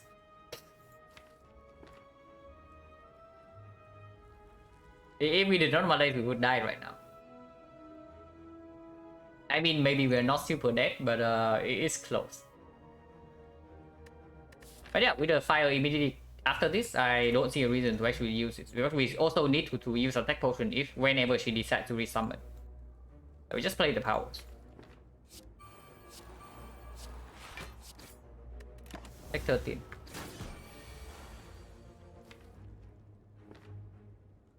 Yeah, she resummons, but we have 1,000 cards. And did not draw into Echo. Does it footwork or dodge and roll? Been watching me 2 hours, that's it. See you guys tomorrow morning and act 3, yeah. Good night, Timbo. Yeah, she resummons. And if she attacks again next turn, we need to kill both the gremlins and still block it. So I think dodge and roll is better than footwork. Of course, if it leaves the footwork in the redraw, which sucks. But at 3 HP, we do not have any room. And with all our powers down, With all our powers down already, this fight is not going to last for long. I think it's dodge and roll just to increase the chance that we simply do not die next turn. Like footwork was exhausted, yeah. It's good if this fight can last a little bit longer, but at 3 HP we cannot take a single hit. And when you cannot take a single hit from the Gremlin leader, you need to kill her as soon as possible. Because the longer you leave like the Gremlin leader alive, the more chance you get to be screwed.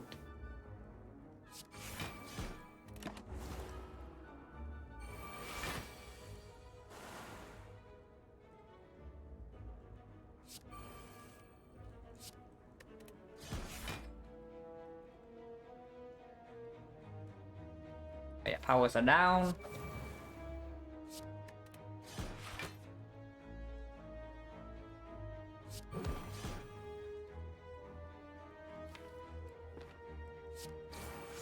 And now we can play the football.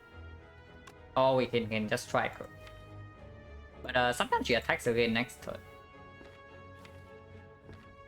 I mean, if she attacks next turn again, even with the footwork, and if we ever block.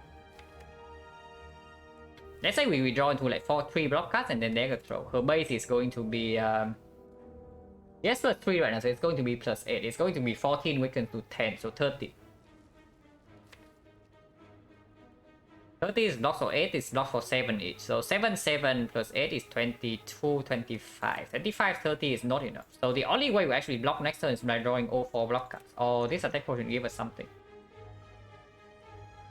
Which probably means we should actually go for lethal. Because if she attacks next turn, we cannot block either way. So we should try for lethal. How much damage do we have next turn? Let's say we played all 4 attacks. Poison is going to be 14 and 18, so it's 32 damage from poison.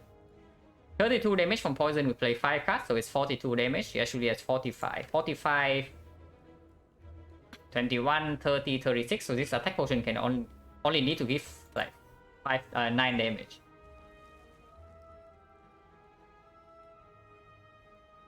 Attack bot now for info. It can also be dash next turn, and then even if we don't play the footwork, if we draw all blocks and then this is a dash, then we can also do something. So I don't know. Probably not.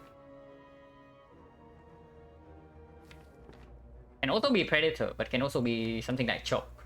And then choke is definitely better next turn. I think we strike it. Because yeah, if she doesn't attack, then we always have a kill in 2, and then we also preserve this potion. And the chance she attacks this turn is only 25%.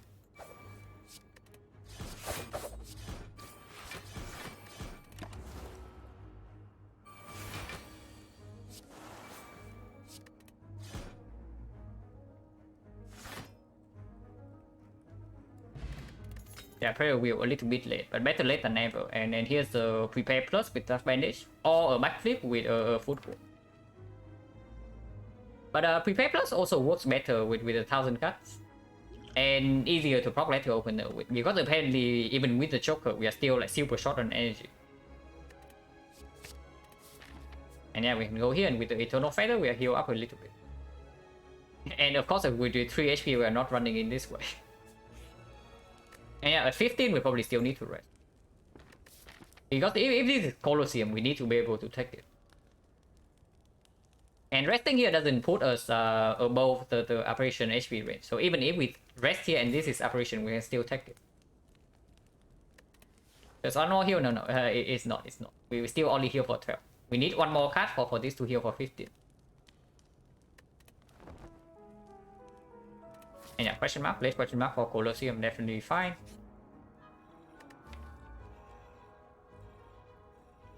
Now, defense upgrades are definitely relevant because we have a freaking footwork now. And we say that most likely we need to block the freaking hyper beam. Then again, yeah. It's only 5 upgrades, and then this card we don't even want to keep. This card we probably also don't even want to keep. So it's just 4 defense upgrades over 1 strike remove. Honestly, I think I'm down for like strike remove here, or instead of the upgrade. Because we are late Act 2 already. Usually in early Act 2, right, you are probably forced to take this most of the time in early Act 2, because the immediate power of this is stronger. This is a greedy option. taking the card remove is always the greedy option here. But if you can get away with this, eventually you are going to be stronger than taking the upgrade orb. Events almost always upgrade. Yeah, almost always. But we see this very late into Act 2 with no more edits. So that changes the evaluation a little bit. And then we already remove 3 strikes. How's the run going? It's going fine. The squad is not super good, but so far we have not been choked even once yet. So far this has no downside. And our railings, I don't know if they can be called good or not, but this is excellent. And then this is probably also excellent. This one we bought. But other than that, kind of mediocre. The run's probably going okay. This one's fairly interesting. Improves Westone? Probably not a super big consideration. That already come back. Yeah. Or because of this tiny chest. Without tiny chest, we would not have gotten this, by the way. If you kill the tiny chest in that one, you would not have this for the Gremlin Leader fight. And then you probably die there. How much got the Northfish? 90 gold, so it's not so bad. It's probably a strike remove. I mean, 4 defense upgrades is definitely tempting when we only pick up a footwork, but probably not enough reasons when we also have the top bandages for block. It's probably just the remove it. Just because we face no more elites.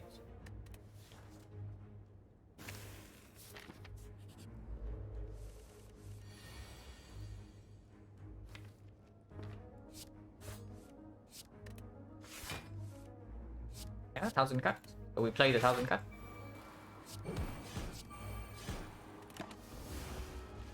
That's not going to be super good in this fight though. But okay, what the hell is this? It's just Neko doing Neko things yet again. Right, I guess it's this footwork defense malaise. And take 17 weakens down to... It's -5, so it's actually down to 12. So it's not that bad, we only take 4.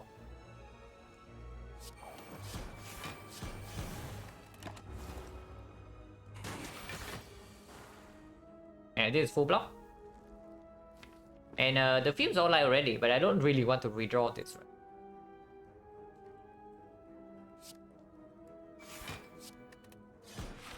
And next turn we have a relax view for guarantee block already.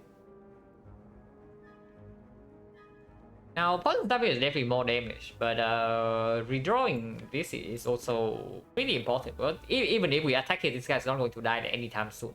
So we still need to play for at least probably one more next cycle.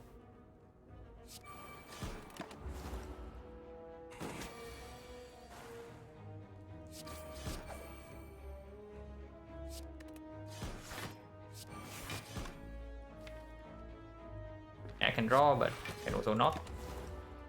Because there's a decent amount of block in the deck, and I would like to draw blocks this turn. Maybe I would like to be able to play like real block cards, but apparently we take another 4, another 5.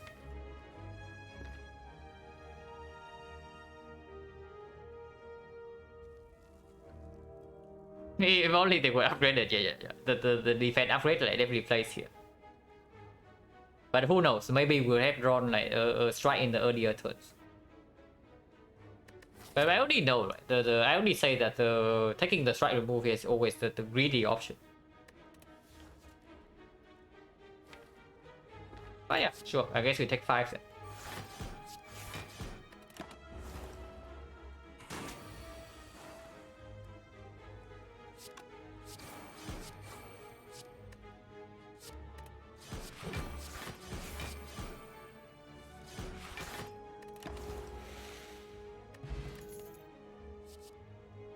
This thing is like super persistent. This is the 4th time it shows up in this run. But yeah, we have Snecko Skull, but probably not now that we loop the fumes. But this thing is like super persistent. I have to say that. And yeah, dodge and roll. The unupgraded dodge and roll also want to join like their comrade. Yeah, and Venom is trying its best. I did say in Act 1 that with the Seiko Skull maybe it's takeable. So maybe it hurt me and it like keeps showing up. But yeah, I would like to see some other rare card splits. Proper persistent, but it's probably still not a pick because right next to it is the backflip. And I think backflip is fairly good. Especially when we have this. So can we upgrade the footwork or do we have to rest? Because apparently we probably need to block the hyper beam. If we have to block the hyper beam, it's just actually just a rest, even with the feather heal. Oh yeah, taking defense upgrade also improve the feather heal. So that's what I failed to consider. It actually is going to cost another 3 HP because like right here if I take the backflip, right?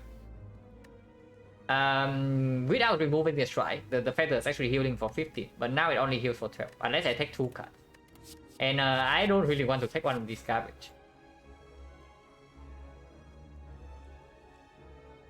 So the feather is definitely taking the strike remove over the defense upgrades already cost me, I would say, the 8 HP. Hopefully it pays off later because 8 HP here, if I survive this, is only 2 HP into the next act, and the remove is probably worth more than 2 HP into the next act, even considering the 4 defense upgrades. But yeah, backflip the pick. And I mean, is this dodge and roll pick like worth 3 HP? It's not even that bad. We do have a full wall, but we don't have a smooth stone. Usually I really hate picking this up without an ulti smooth. Because it's only a decent cut after we play the footwork. And after we play the footwork, probably our blocks are already decent enough. It's probably even worse than blur. And you know how much I hate the blur.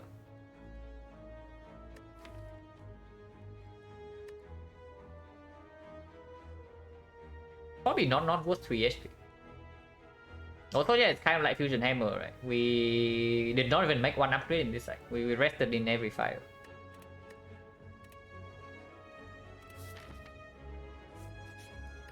Yeah, rest again for 21. Hello, just survived getting Slime Boss. No, we had Hexagons. But I did pick this up for Hexagons. Because of the potential, like, and then also can work later on with the Joker. But now that we have like 2 Noxus films with the Snake Skull, probably not. So this is probably getting close to the Bonfire Spirit's foot territory. Because with the prayer wheel, the chance that we actually see a catalyst is also like higher now. But yeah, if we rest like all 3 times of the fire, then we actually have plus 63 HP in this side. So let's see if plus 63 is enough to actually survive this fight. Every rest 21. Cousin Cuts with Hexa and Joker, yeah. Cousin Cuts doesn't have really the anti-synergy with the Joker, as you might like intuitively think. Honestly, if anything, the Joker makes the Cousin Cuts better. But it's still not very good.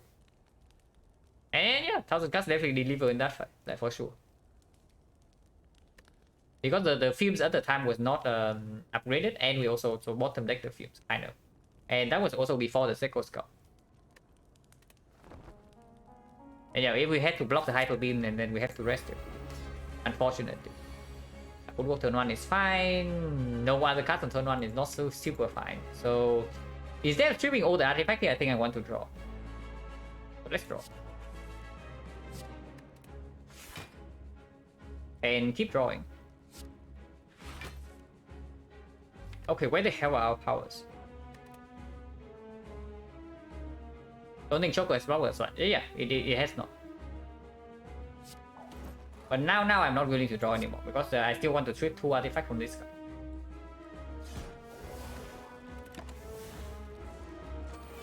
Yes, block Blade Dance pick. Yeah, 1 Blade Dance pick. They're stealing both of our fumes, and then that is pretty annoying, I have to say. But 1000 Cuts like, probably wants to be played. In this fight, I want to play it.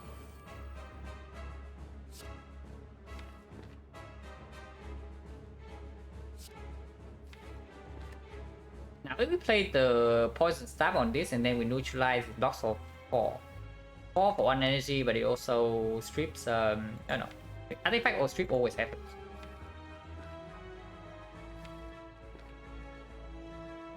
Actually no, we should keep both of these and then use the ornamental fan to block.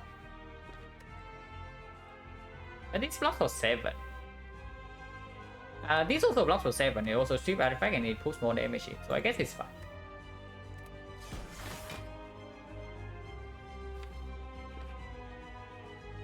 If I draw into the dagger throw, then I would like to play it as well. And I would like to have the fumes back, so I can put damage here. And yeah, dagger throw here. Actually, no. If I play the dagger throw, then I cannot weaken this. Oh, maybe not. Maybe I don't play the dagger throw then. Cool.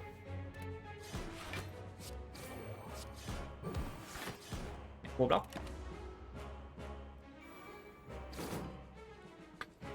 But what about later? Yeah, maybe later opener was the better line.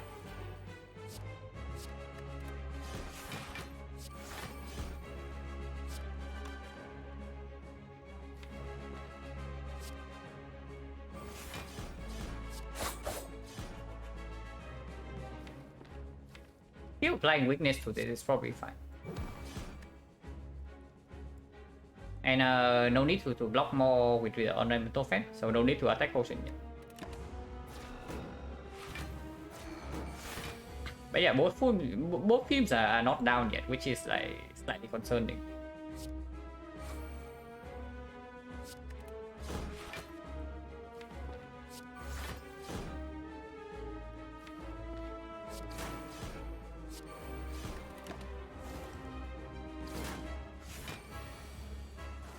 Yeah, hyper beam next turn. So acro, because we need to guarantee weakness on this next turn. And yeah, it's fine.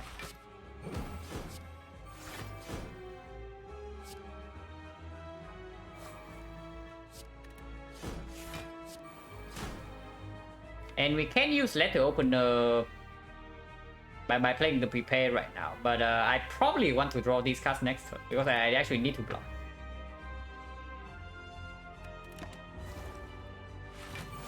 Yeah, hyper beam is here, but we can block it. Tech 2.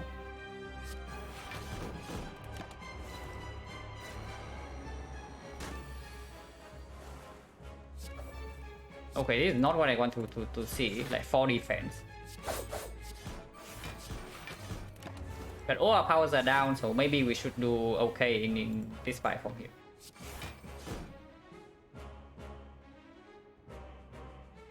This blocks for 10 and this block for 13, so this is full block.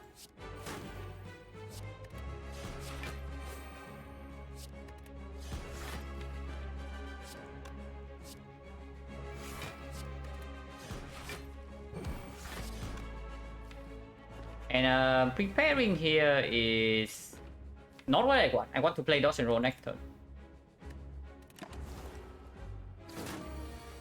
Okay, maybe I did not need to rest, but we'll see.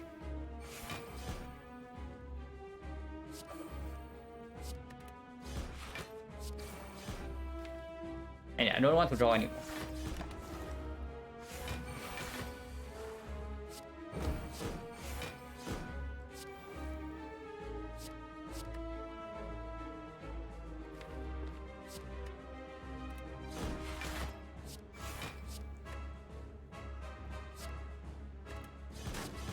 Yeah, I definitely do not need to rest.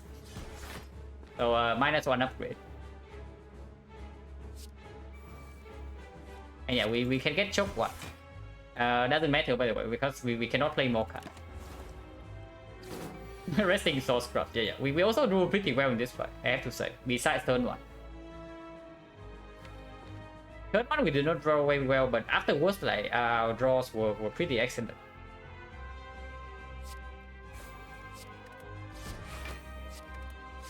But yeah, 1000 cuts definitely did work in this fight, right? Without 1000 cuts, we would not have been able to kill the minions, and then the films also knocked down.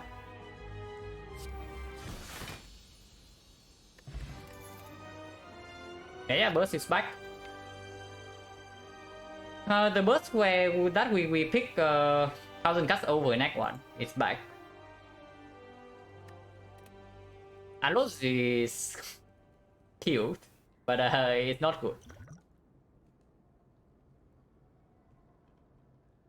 Doppelganger with the choker is abysmal. Yeah, unload is a big flop. I mean, burst not even that bad. Because now we have a dodge and roll plus.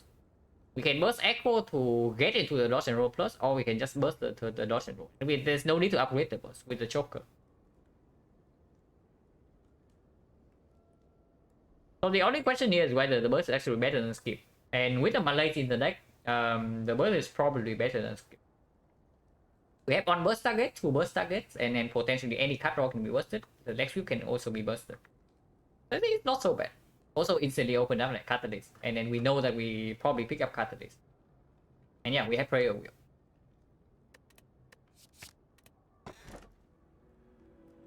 Okay, I guess we are stuck on 4 energy.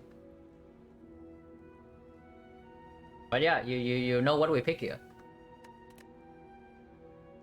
Yeah, it's definitely Tiny Chest with Curse Key, right?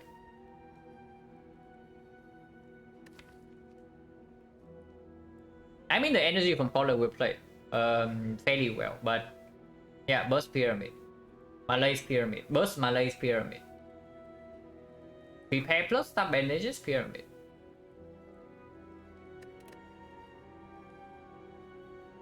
And this also easily opens up a Concentrate pick.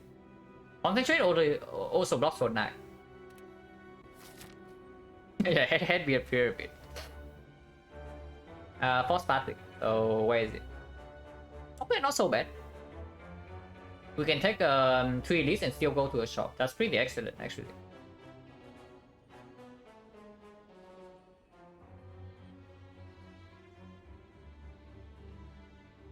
Now, how many question marks do we want to go to? At least 3, right? To prop the Tiny Chest.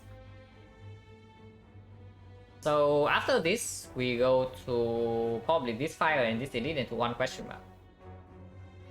And this shop is probably not happening because we are going into this shop.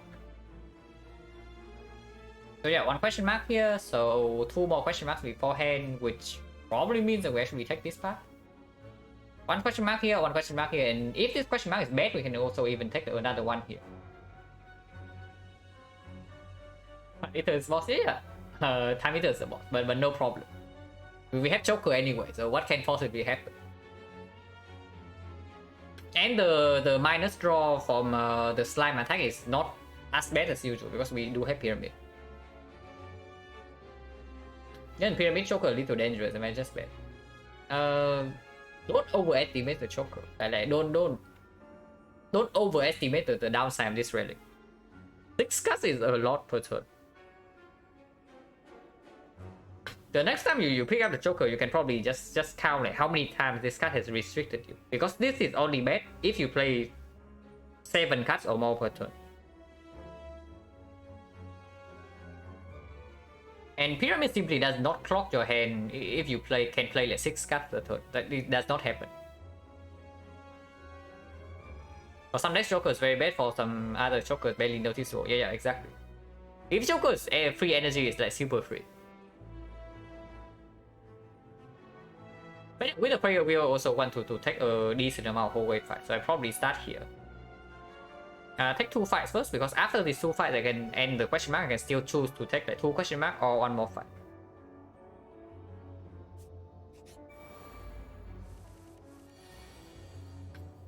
Root. And yeah, the piercing wheels that I skip in Act 2 are like super crying right now, and I am also crying. At least we have sustain from Eternal Feather.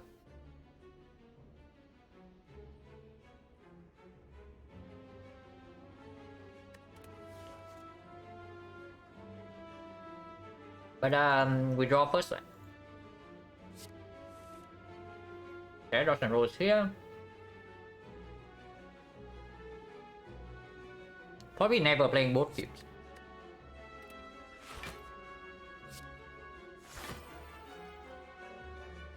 Like the opener and probably fumes.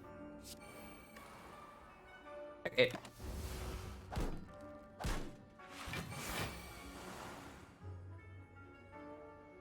And yeah, burst is here.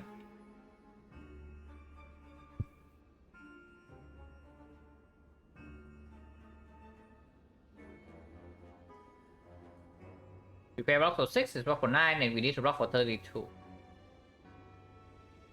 Probably fine.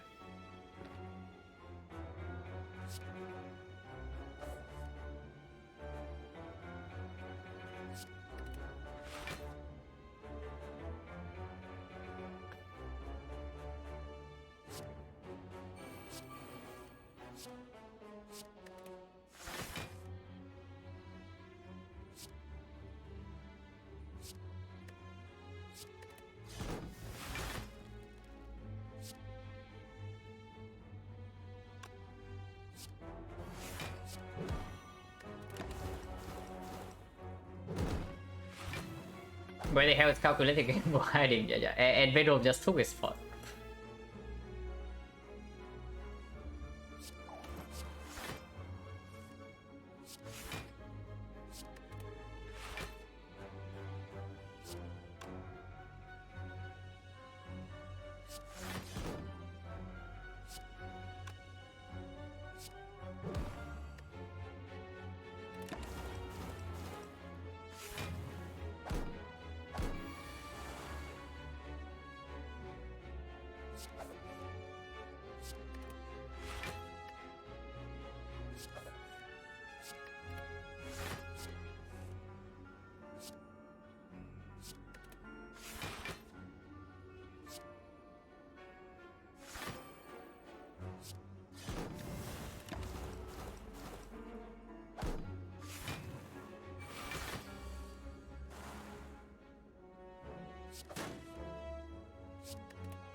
Backflip plus, backflip minus.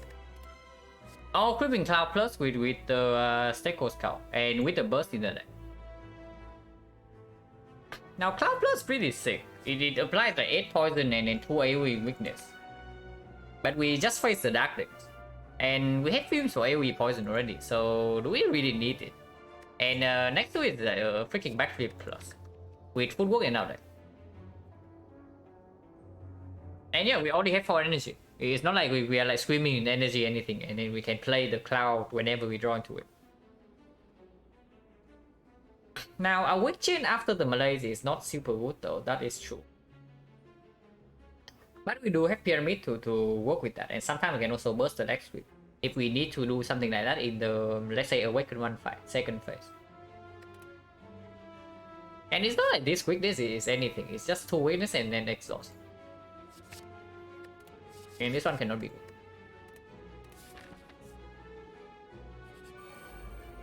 Bikers. We can attack for like 20 on turn 1. That's pretty rude.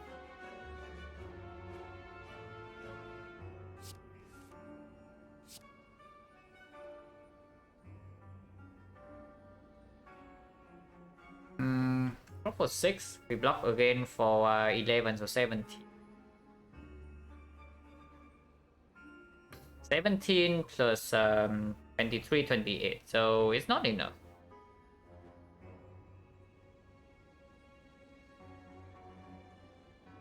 There's a guy uploading my boss on YouTube apparently with my permission. There any reason why I don't do it? So I'm just lazy, and I don't really use my.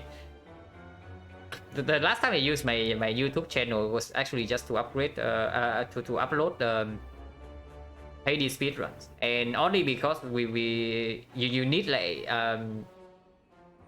video footage for the run to be submitted on the leaderboard. So usually I don't even use the YouTube, and I'm not like really trying to be on YouTube audience or anything. So no reason for me to play the YouTube game.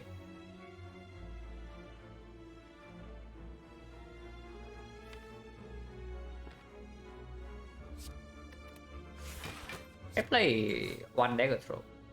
I don't want to play this. When am I doing Slayer the Fish run? Probably never.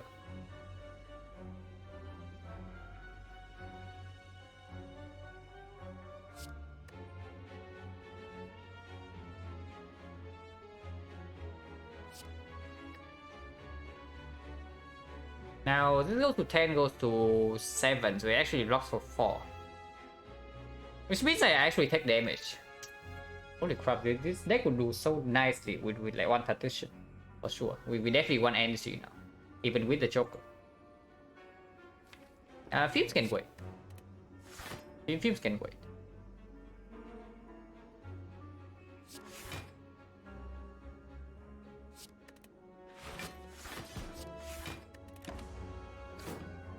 Wait, we just overblock.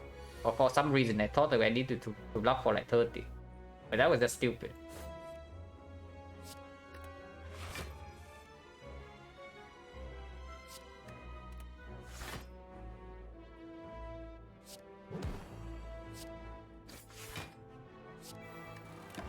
But that doesn't matter, we have pyramid.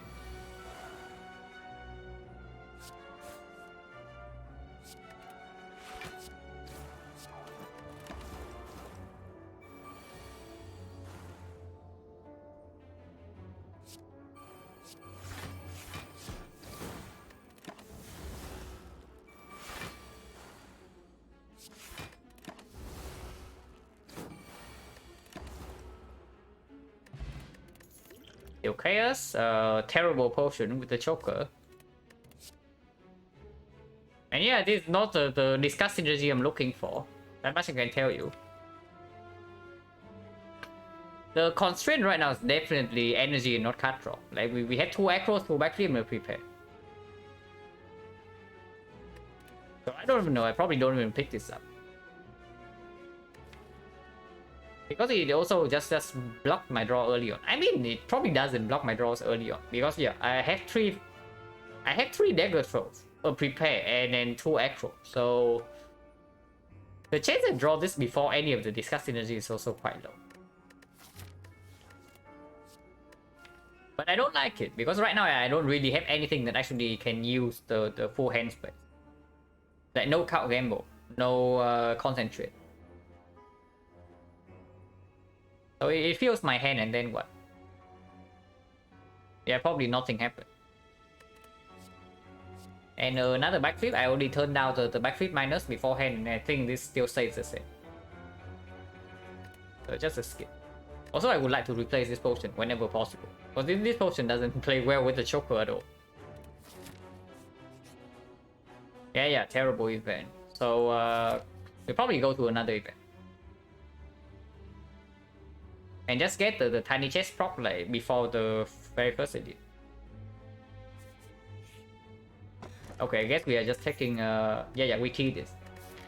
Because we know that this is a chest already, so Zuzu is guaranteed to not even work here. And then we only have like 1 more question mark.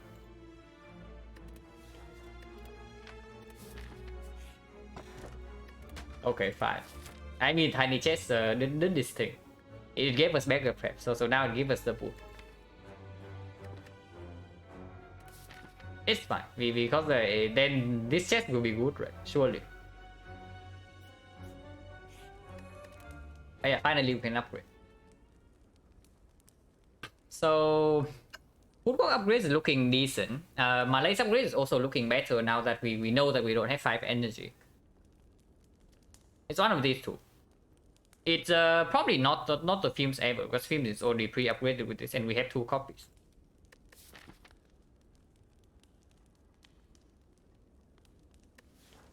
It can also be burst upgrade, but burst upgrade probably is worse than footwork upgrade, like with the Joker.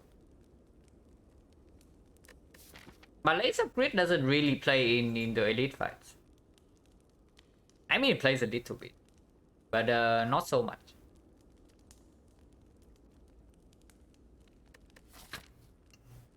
Honestly, I'm slightly worried about like our front load damage in Retromancer, but we have sustain. We have sustain, so as long as we don't straight up die in the fight, then maybe we are okay. We can heal back up. First upgrade is probably full.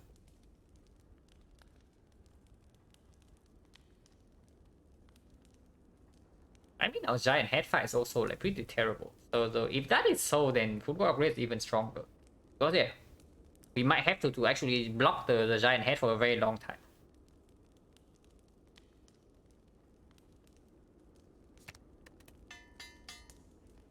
Our giant head matchup is actually like, exceptionally bad. And here's the giant head. Now that we talk about it. But with the football upgrade and then the films drawn on turn 1, maybe we're faring a little bit better. Maybe, hopefully.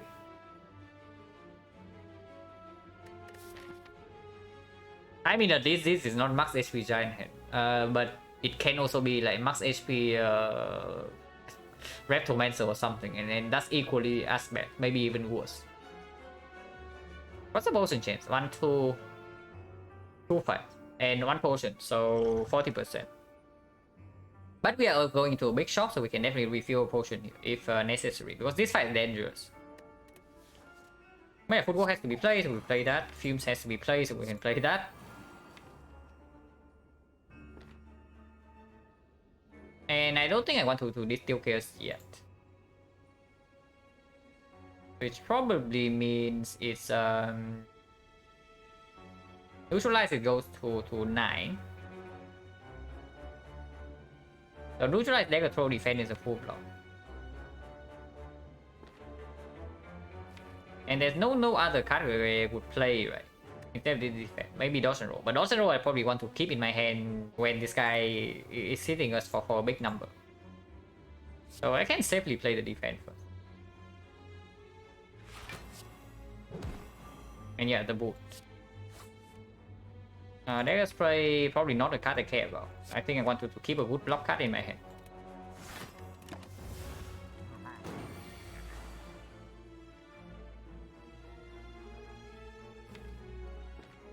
Definitely want to keep the leg sweep around. Or before the big hit. Burst in hand is quite good.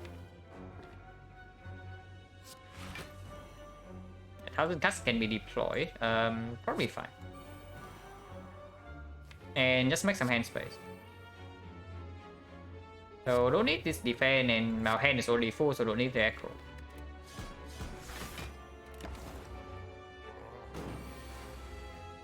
So already we can burst Malaise, and we should probably do that because this fight is going to last like very long. This fight is going to last a very long time, so we probably have to burst Malaise here.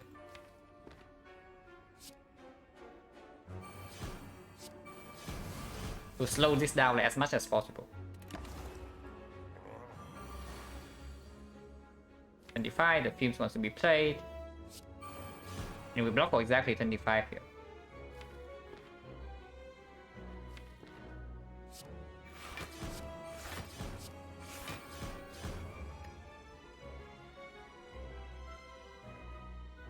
Attack potion is probably way better into Retromancer, and it's not like we want to draw attacks right now. Right now we only want to block.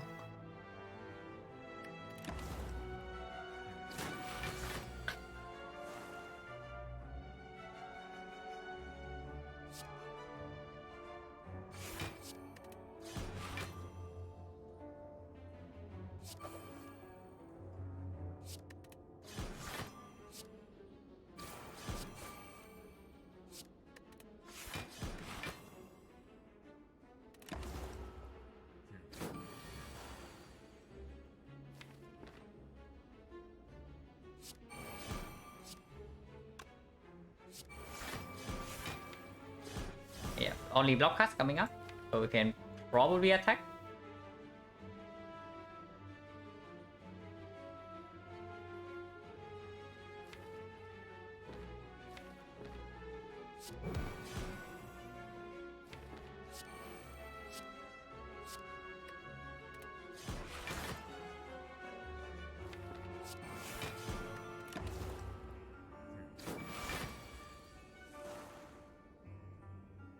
How much can this guy attack for? Like maximum 70, but it's -6, so it's 64. 64 weaken is actually 48. So the maximum this guy can attack us for is like 48. Okay, good to know. But yeah, we are facing like serious hand clock problem at the moment.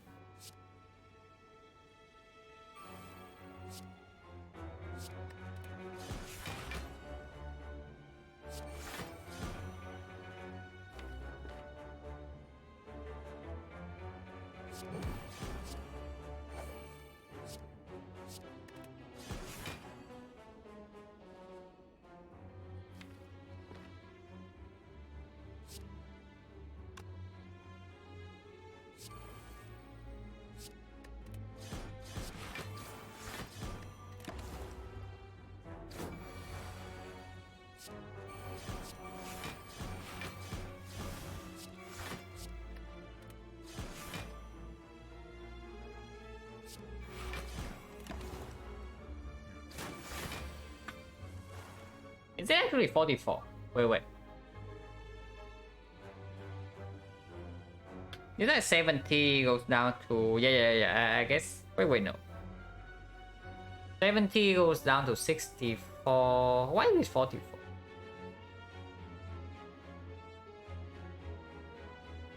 Oh yeah, this is only 59. This is only the 59 hits, so it's not the maximum yet. Next turn is 48.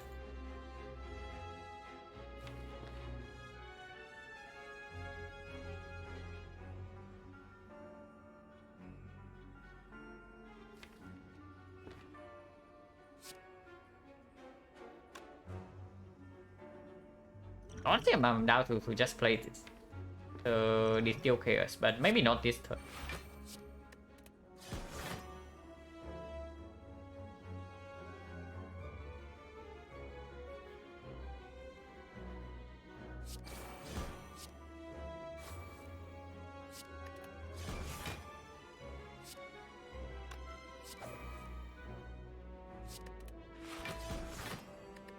Take 2.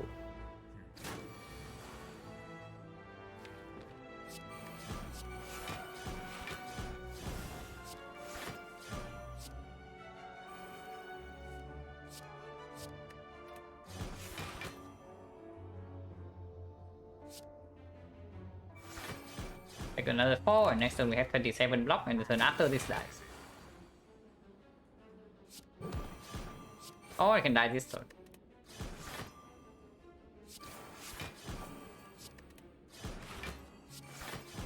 But yeah, burst mana is definitely needed.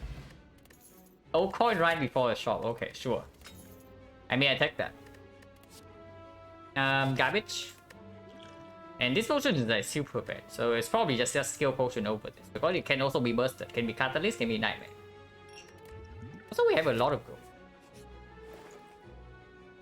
Yeah, tactician, mirror, basic wheel, footwork.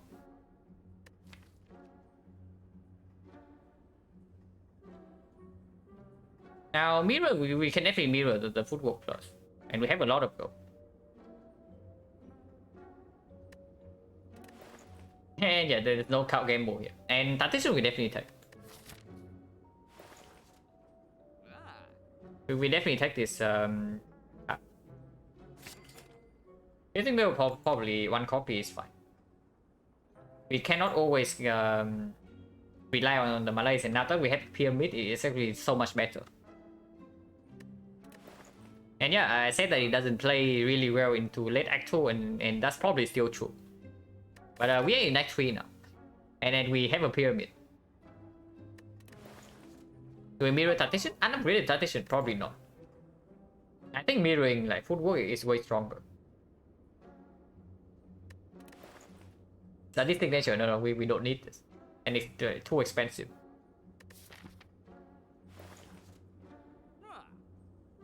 It is probably fine. Remove probably still also fine, and dagger spray, now that we actually have the boot, it actually deals 10 AoE, so it can stay. Now strike plus is still pretty hot garbage, but we saw just now, right? We saw in the giant head fight just now, like the defense minus we don't even want to play, and our block density is also extremely good. So sometimes this can deliver, but this card probably doesn't, because like with the pyramid now, maybe on turn 1. But after turn 1, this is just like super brick. So we can probably remove a defense. Yeah, dagger spray is half upgraded, right, for sure, with the boot. And probably remove a defense minus, because after we get all our powers down and we feel hand, we don't even want to play the defense. As you can see from the giant head fight. And we have a lot of gold, so of course we spend them. But with this much gold, we can even consider going here. If we mirror the footwork plus, then we definitely don't do this. But that basically means that we are playing 87 gold for the footwork upgrade.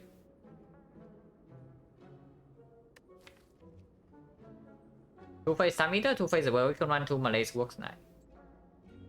We don't need two, right? We don't really need to. Because after the first phase is over, we get all our powers down and we have the freaking pyramid. So there's no way it's a problem after that. And against the heart, we only pick up the piercing wheel. So the Malays do will not even play in the heart. And this is also not upgraded.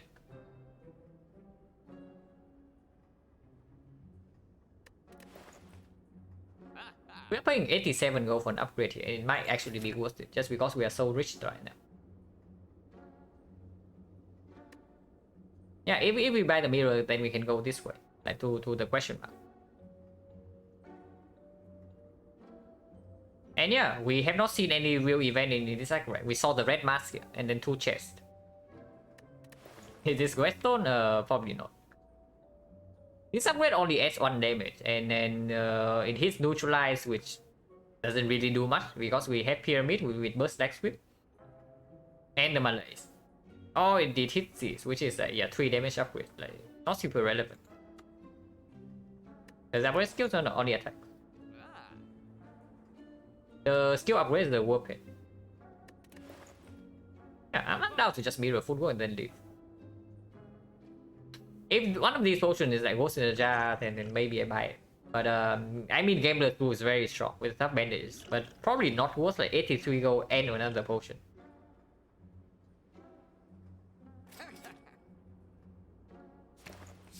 And yeah, I pay 87 gold for the upgrade just because like, we are so damn rich right now.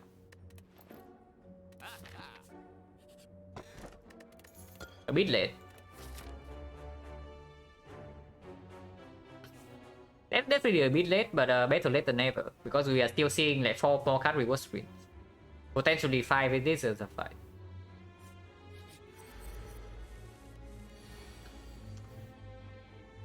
Nemesis. Burn on turn 1. Okay. Now we do have 2 footwork, so we should end like Malays and then such. And we have Pyramid, so like fueling hand on turn 1 when this is not attacking is probably crucial. So we aggro first. It's fine. We can keep drawing. Put this here.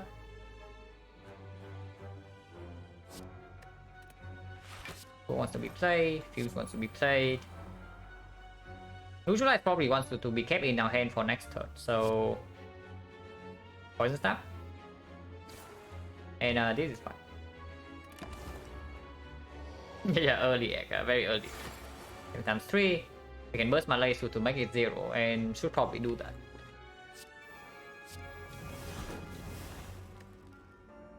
And now that we have this, then hand play is probably more important, because weakness is no longer super relevant.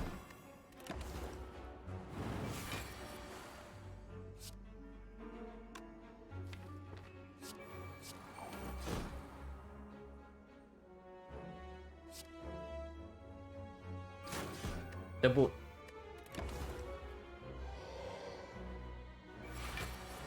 Also, this guy has the Metallicide, so he actually has boot protection in the intangible turns. Like, pretty smart of him.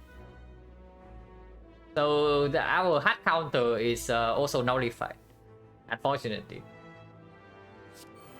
But we have Pyramid and then 2 footworks down, so and